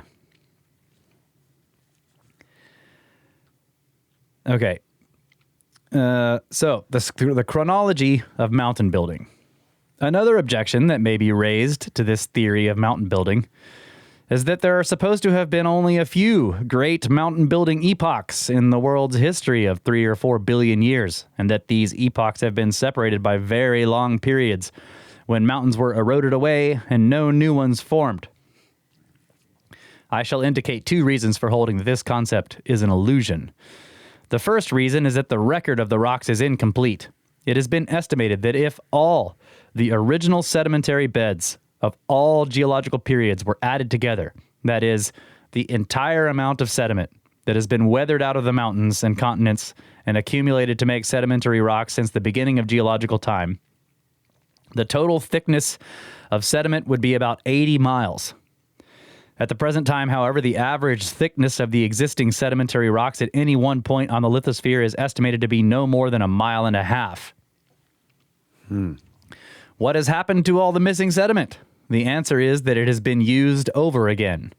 At the present time, all over the earth, the forces of the weather and the sea are busy wearing away or grinding up rock, and most of the rock they are destroying is sedimentary rock. Thus, more than 95% of all the sedimentary rocks formed since the beginning of the planet have been destroyed. As a result of this, geologists have been forced to piece together this geological record from widely separated beds. They find a part of the Silurian sediment in the United States and another piece of it in Africa, and so on. The enormous difficulty of piecing together the geological record from these discontinuous and scattered beds is rendered even greater by the fact that vast areas of what were once lands are now under the shallow epicontinental seas, and even under the deep sea, as we shall see in the next section. Let us remember, too, that even among the still existing beds now to be found on the lands, only a tiny percentage are at or near the surface and thus available for study. And of these, a large proportion are in such remote and geologically unexplored areas as Mexico, the Amazon, and Central Asia. And still, despite these enormous handicaps, new periods of mountain formation are constantly being discovered. Umgrove remarks that a long list of them has been gradually disclosed to us. So it seems to me that there is unjustified complacency in the assumption that the list of mountain-forming epochs is now complete. How can we reach a reasonable guess as to the number that remain undiscovered? The second reason for holding that the idea of rare mountain-building periods is quite illusory is perhaps even more persuasive. It seems that a remarkable error has vitiated the interpretation of the evidence regarding these alleged periods. The error has been exposed by the development of nuclear methods of dating recent geological events, already referred to, which may have revealed an unexpected rapid rate of geological change. The error, I think, consists in interpreting the geological evidence on the assumption that conditions are revealed in a particular deposit in one area necessarily determine worldwide conditions. Thus, evidence of an ice age in a particular deposit in one place has been interpreted as meaning a period of lower temperature for the entire world at that time. In the same way, mountain building revolutions were assumed to affect all parts of the world at once. The idea that mountain building might go on one continent while another went scot-free was not entertained. The contemporaneousness of these events in different parts of the world rested, as we shall see, upon a very vague idea of geological time. The techniques for dating the older geological formations never did and do not now allow reliable conclusions regarding the contemporaneousness of mountain building on different continents any more than they permit such conclusions regarding climate changes. Margins of error amounting to millions of years must always be allowed. Triassic folding in India need not be contemporary with Triassic folding in North America, because the Triassic period is estimated to have lasted about 35 million years. Calculations of the rates at which the weather wears away mountains have shown that mountain ranges may be worn away in much less time than that. Thus, we cannot place reliance on the accepted notions of the occurrence of mountain building revolutions in time and space, but must hold that the process was, in all probability, much more continuous than has been supposed, but confined to smaller parts of the Earth's surface at any one time. Further support for this view is provided by the geologist Stokes, who remarks, in connection with the history of the Rocky Mountains, quote, "Although the Rocky Mountain or Laramide Revolution is popularly supposed to have occurred at the transition from the Cretaceous to the Tertiary, it has become increasingly evident that mountain building was continuous from place to place, from the late Jurassic or early Cretaceous, and that deformation continued through the early Tertiary and Quaternary," unquote. In other words, mountain building went on continuously in North America from the Jurassic period, about 100 million years ago, into the Pleistocene epoch, which is considered to have come to an end 10,000 years ago. This is excellent evidence in support of the conclusion that, in all probability, none of the alleged mountain building revolutions occurred at all. So I thought that was interesting because I do remember reading about that, you know, the mountain building periods were, they all happened a long time ago and there were only a few of them. And the most recent one was a long time ago and it's over, right? Yeah. But Hapgood is saying, and other geologists are agreeing with him, that basically mountain building is probably a continuous process. It's an ongoing thing. The idea that there were these ancient mountain building epochs that stopped is just outdated.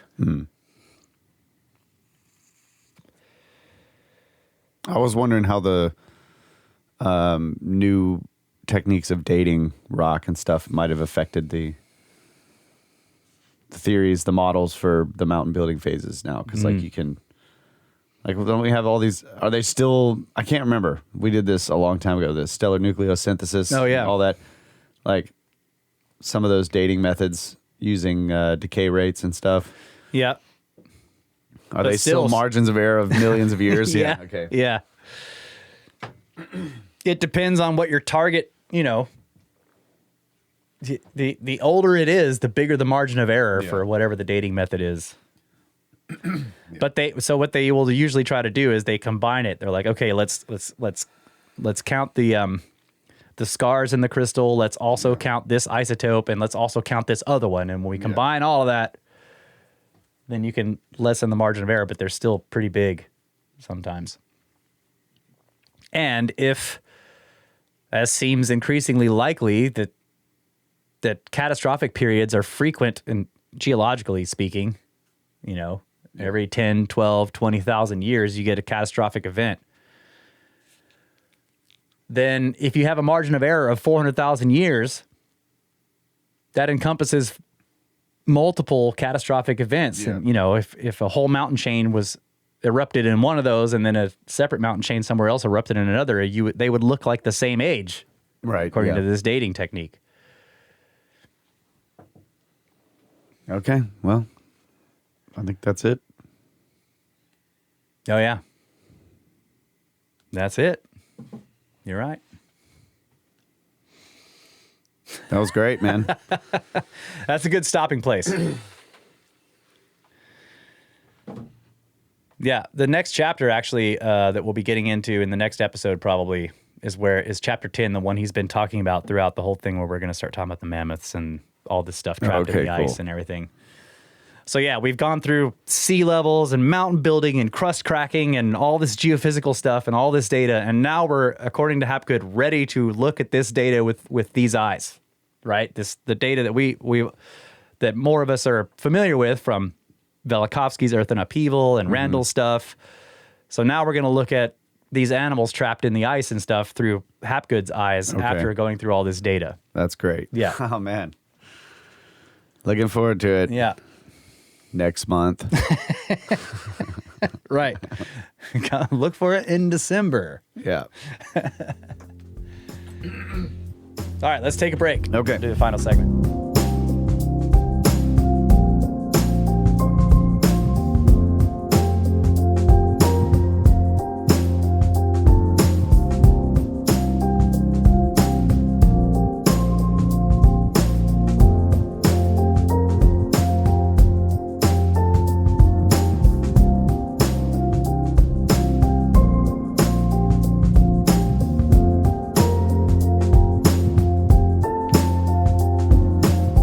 Hangover's back. Book report over for today. Final segment here. Already did the rock and roll update. Excellent! Played a kick-ass show. But it was great. We didn't have the drummer, but Russ killed it. It was a great on show. the djembe. It was a perfect vibe for that venue. Kyle brought his djembe as well, and like on Deos, we jammed it together, and then for Sphinx, he played it, and I just played the horn and sang and played the trumpet. It was really fun. Dad jammed with us. Yeah, Stash was there. Up there rocking. Yeah, it was a great show. Yeah, yeah. It was a lot of fun. It felt really good, man, to get back on stage, do some originals. Yeah.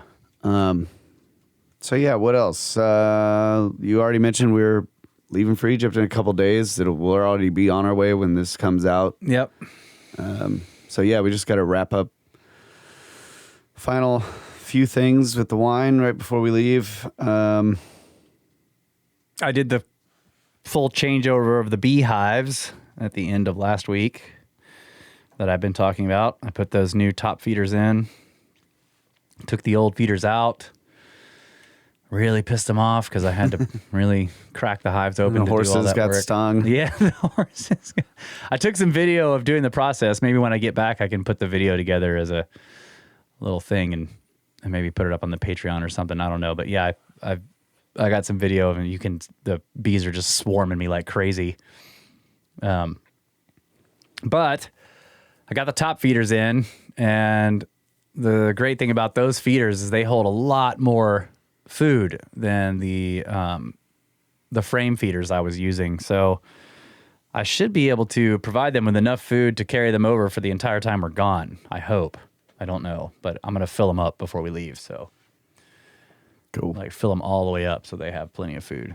And yeah, now the horses will leave the beehives alone. We have these. They know now. We have these miniature horses, 3 of them, and They were coming up and actually pawing at the hives because I guess they can smell that honey in there. They don't have paws. You know, They're hoofing at the hives. They're hoofing it.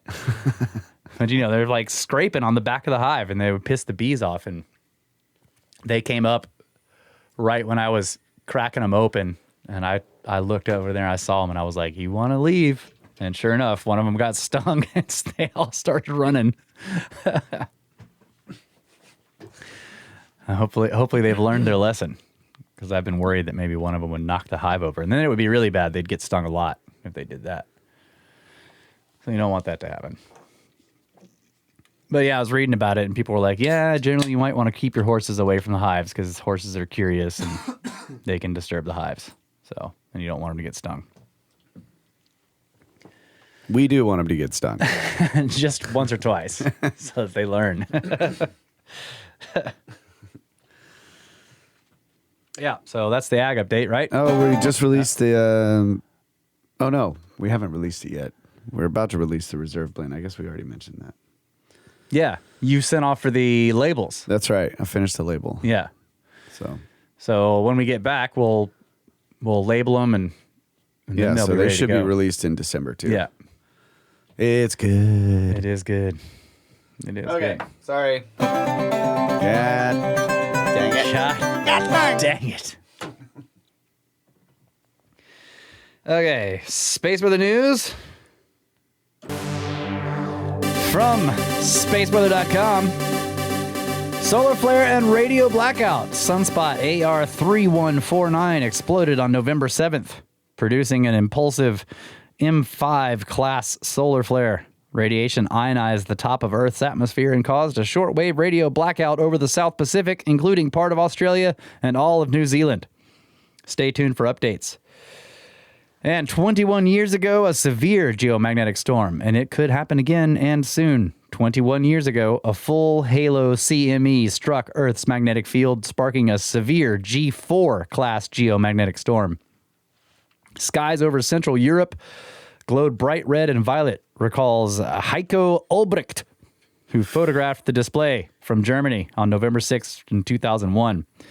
The shock front hit the Earth's magnetic field around 2 a.m., good timing for skywatchers in Europe, he said.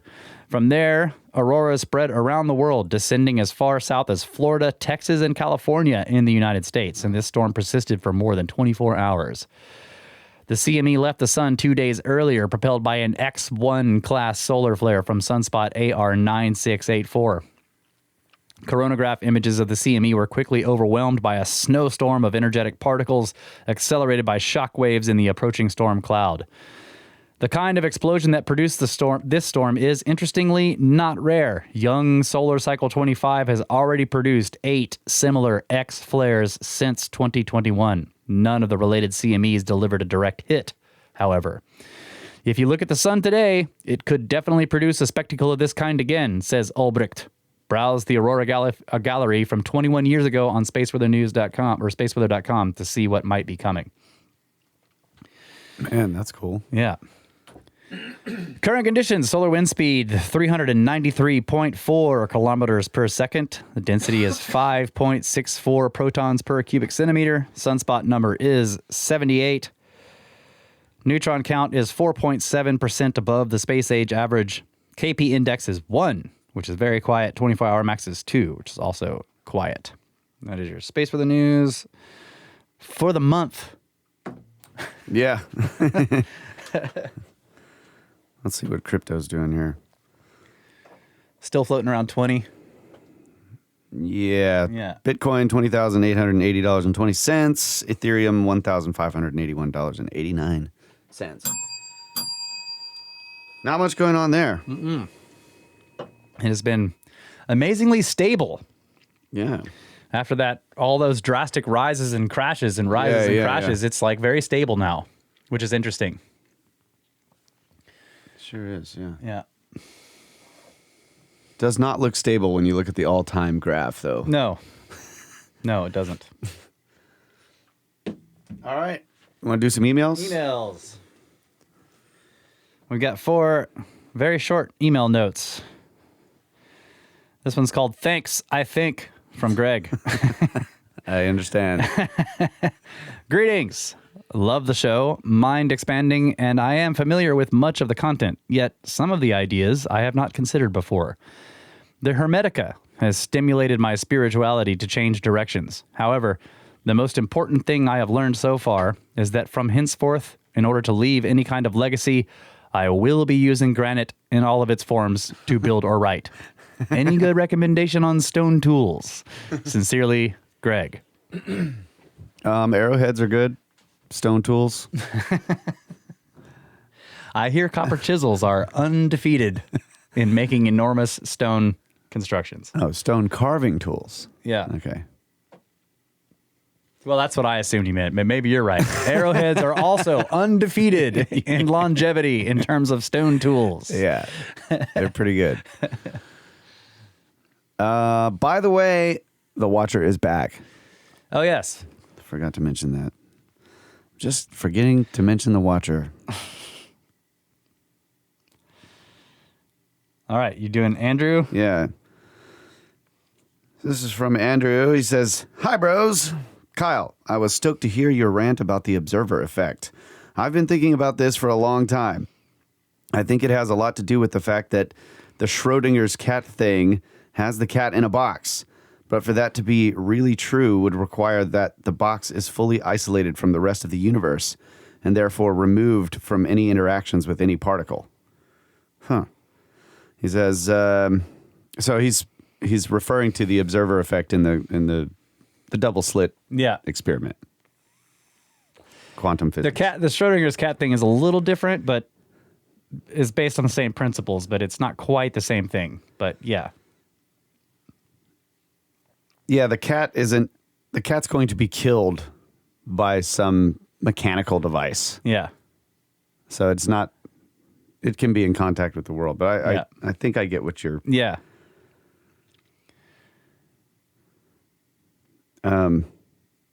Yeah, the Schrodinger's cat experiment was trying to show he was trying to illustrate the ridiculousness of the idea of superposition.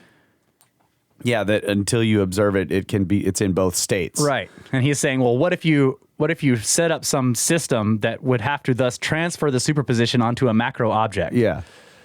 Thus the cat in the box. And so then you can say the cat is both alive and dead. Right. Until you observe. open the box and find out which one it is. Yeah. Yeah. Yeah. It's ridiculous. Yeah.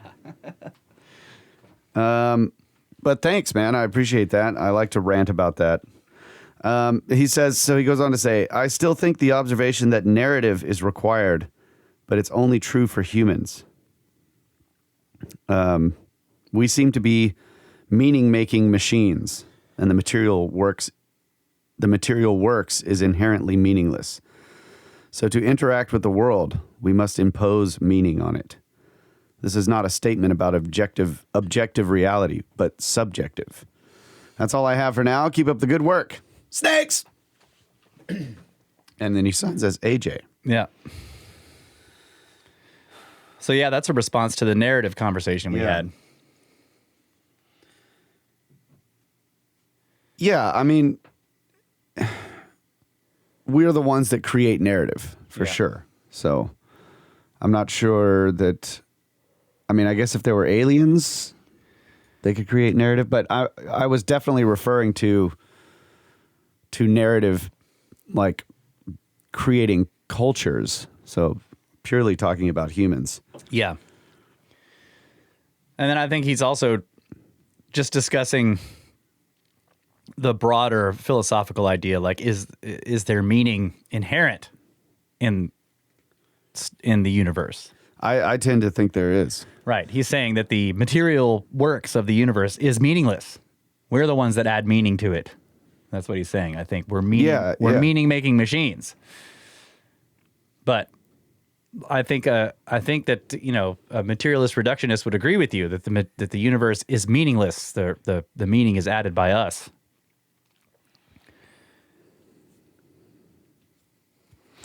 I don't know about that. I'm not sure I agree with that.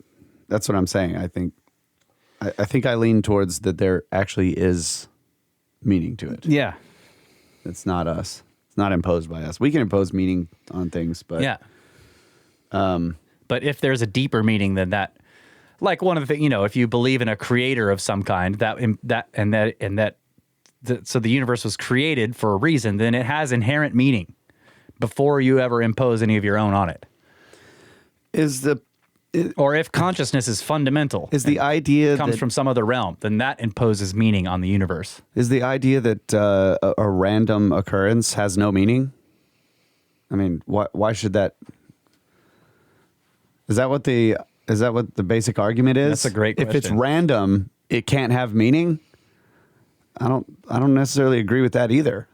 So if the universe spontaneously came into I think that would be existence, the argument. If it's so there's no meaning to it. I don't right, it's what? just an accident of mathematics. Any meaning is applied after the fact by people or by conscious beings.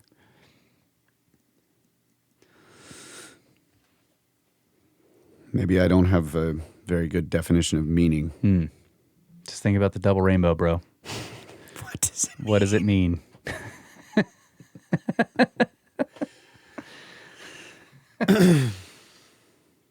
Okay, cool. Well, thank you, Andrew. Appreciate that. All right. Next. Roddy the Mammal. Hey. Path of the Pole and Star Charts. Dearest Ophidian siblings, I love the book report on the Path of the Pole. I'm a large fan, humongous even, of Hapgood, and own both of his books. Upon my reading of the Path of the Pole, I re-axized my trusty globe so that Hudson Bay is now the North Pole. An odd but informative task done in preparation for a book series I'm planning, but I digress. Anyway, as I've been idly spinning my globe and pondering the greater and lesser mysteries of ancient civilizations, a thought strayed into the dusty corridors of my mammalian gray matter and left me with two questions.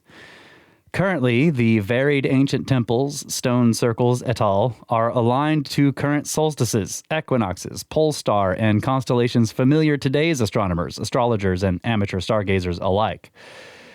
If the poles had shifted, would not said temples, stone circles, et al. Be out of alignment with the current stars above and therefore disprove Hapgood's theorem? Well, wait a minute. I think that would prove it, right?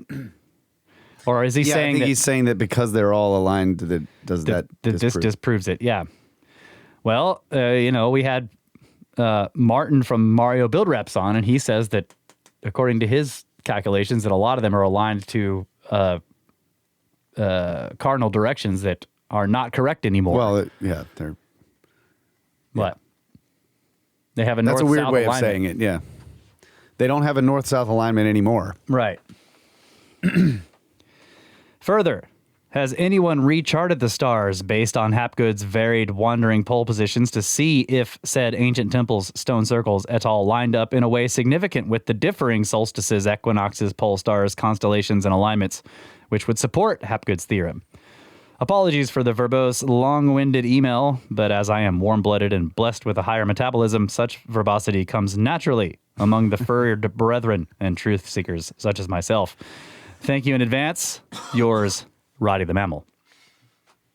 Well, that wasn't so verbose. Booky. Yeah, it was very concise. I think those are great questions. And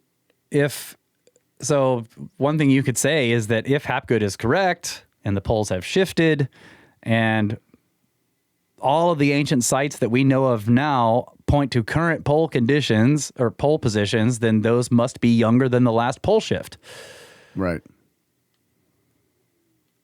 And thus any previous civilizations, their constructions either haven't been found yet or were completely destroyed. So the problem with the statement, all of the stone circles and ancient constructions that are aligned to the poles are to the current poles. So what about the ones that are not aligned to? Because there are a lot of ancient structures that don't seem to have a north-south alignment. Yeah. So what about those? That's what Mario Build Reps is. Yes, that's right. His whole data set deals with. Pretty And I interesting. think that with, what people usually do is if they're not cardinally aligned, then they look for some other current astronomical alignment. Yeah. And if they don't find one, then it's just assumed not to be aligned. Right. All right. Is that it? There's a short Patreon message from Jordan. Okay. Jordan, he says, my favorite species, whatever that means, of snake is definitely the Rusk-Halbrett snake of Texas. Whatever that means. Hey. That's great. Yeah, That's a reference species. to the that's a reference to the hybridization series. For sure. Whatever that means. He says, I love you guys. Whispers real loud. Snakes. Snakes. Appreciate it, Jordan. Thank you, Jordan, and thank you for joining the Patreon. Really appreciate that. All right, that's it, man. We're all caught up. Caught up on the emails just before we take off for a month, and we're going to be way behind again. Yep. Well, I could do this story real quick, or we could just call it. I don't know. Whatever you want to do. The hangover's back. Oh, let's call it. All right. We can call it. Okay. It's 2 hours. We're good to go. We'll give you guys plenty gonna of be material from Egypt. There's going to be so much content coming we from were going to Egypt. talk about the plans. Yeah, We'll okay. do that. Yeah. We'll do that. So people have been asking, do you have goals for this Egypt trip? So we've gone once before, got our minds blown. Now we're going back. We kind of know what we're getting into. Obviously we're still looking forward to getting our minds blown by stuff and having our ideas changed on things. But second time around, what are our goals now that we've been there before and we have a better idea of what's happening? So I have multiple goals. One of them is because I've been giving this presentation, and if you can see it, we recorded it as a podcast called Unfinished. I don't remember what the episode number was. Maybe the watcher can find that. But that presentation, I've given it multiple times. I'm going to be giving it in the future. I think George Howard is setting up a conference that's going to be in Asheville, and I'm going to be giving it there. And Graham Hancock's going to be there and stuff. So I want to have it like really dialed in. And so one of my goals is to get much better photographs for that particular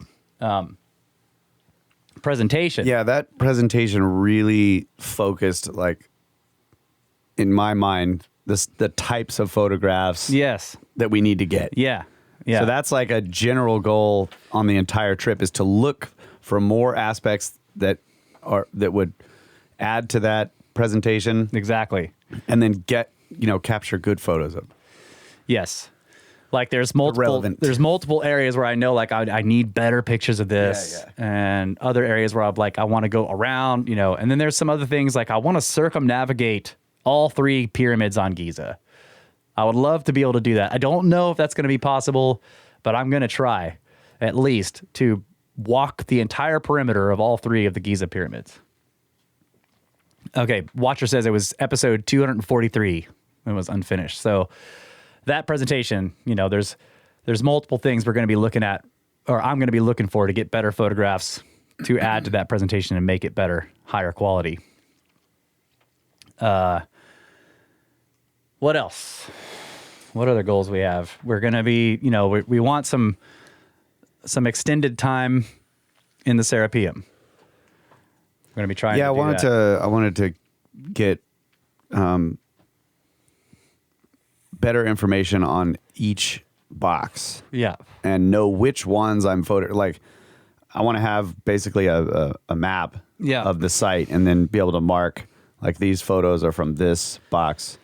Yes. These photos are from this, know which ones in which chamber, and go. I would like to be able to do every single one. If I can't get in, at least like have good photos from lit up photos of the interior. Yep. As well as good photos of the exterior. We want to check the outside corner of that one where you found the. Yeah. Like we want to There's see a like piece is there left on the inside. We want to see is there a corresponding cut on the outside of the box. There's a bunch of little details like that we want to check. The other thing about that site in particular is the really checking the level of the rims, like the top rim of yeah, the so you have to boxes flat- with the floor level. Yeah. And it's like pretty detailed, but it's like I guess might lend to ideas of what the function may have been, just like knowing where they sit in reference to the actual floor of the tunnel. So that's one small goal. Another goal is, should I talk about the other goal? Not yet. Okay. I have another goal. We have other goals. I have another goal that I've been preparing for, and I'm not sure, but it's basically, I just want to get better. I want to get good photos. Yeah. We can talk about it later.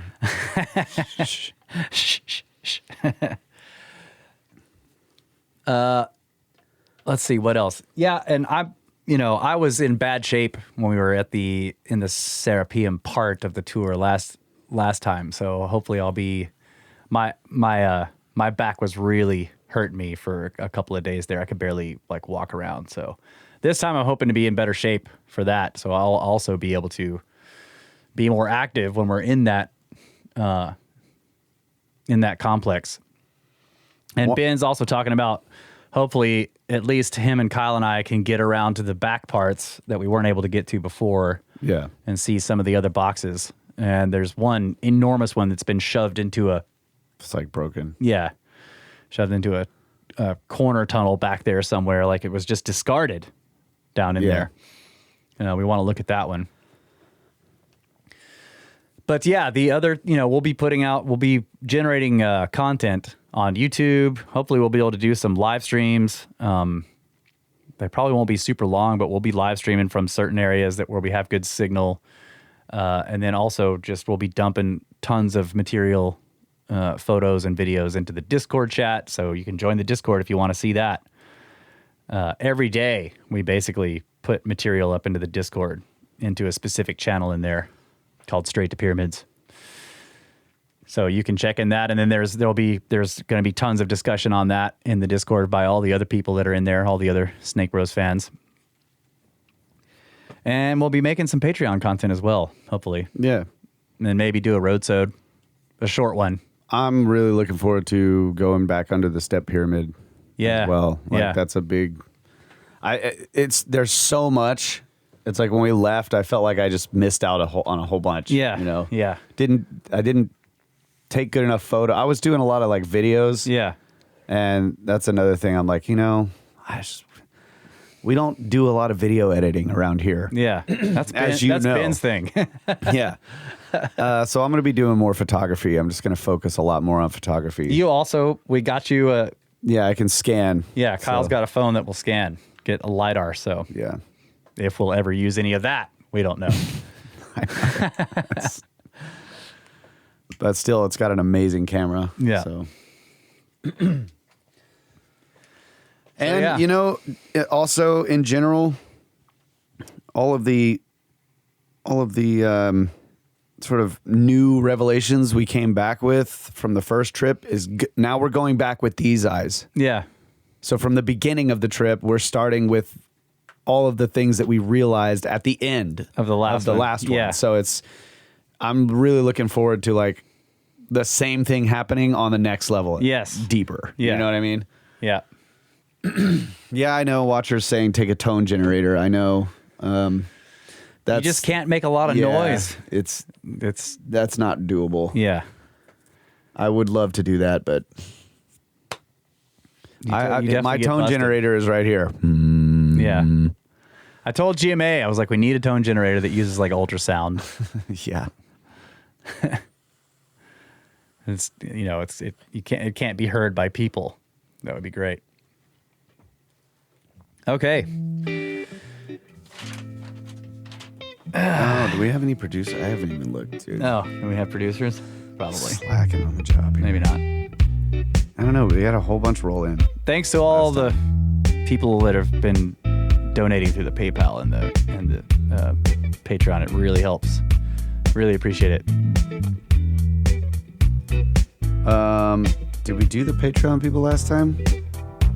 Yeah, I think we did. Yeah. Yeah, so we're up to date on all the producers. Up to date. Thank you all so much. Yes. So if you want to donate, you can do that on the website, brothersoftheserpent.com. There is a support section of the website where you can join our pyramid scheme. Send us straight to pyramids with donations through Patreon or PayPal. If you do donations through PayPal and it's 50, or if it's over 50, you become an associate executive producer. If it's over 100, you're an executive producer, and you'll get mentioned in the show notes. And lots of people have done that, and we really appreciate it. If you join the Patreon, you get Patreon content. We do make Patreon content on occasion, and of course, when we're on trips like this, we make more. So sign up to the Patreon if you want to do that. You can also find the link to join the Discord. Like I said, we'll be posting a lot of stuff in the Discord for the Egypt trip. So if you want to see all that stuff, be part of the discussion, join the Discord. You can find the link to it on the website. Discord chat, Snake Pit. Just give us an email, brothersoftheserpent@gmail.com. I do read all of the emails that come in. I can't read them all on the show, but I do read a lot of them on the show. So send us an email. Maybe it'll get read on the show. And if you don't want it to be read on the show, say that in the beginning of the email so I know not to read it. Also, look for Randall and Graham on Joe Rogan on the 11th. Oh, yeah. As well as that same day, Graham Hancock's Netflix series drops. That's right. Called, what is it? Ancient Apocalypse? Ancient Apocalypse. Yes. I hope we can binge that while we're in Egypt. Yeah. Looking forward to that. Yeah. Yep. End of podcast stretch. Yep. Thanks to Jeff for running the Discord and all the mods in there. And everybody who supports the show. We really appreciate you guys. We love you. Always have. Always will. Good night, Adamu. Get back to work. Good night, Watcher.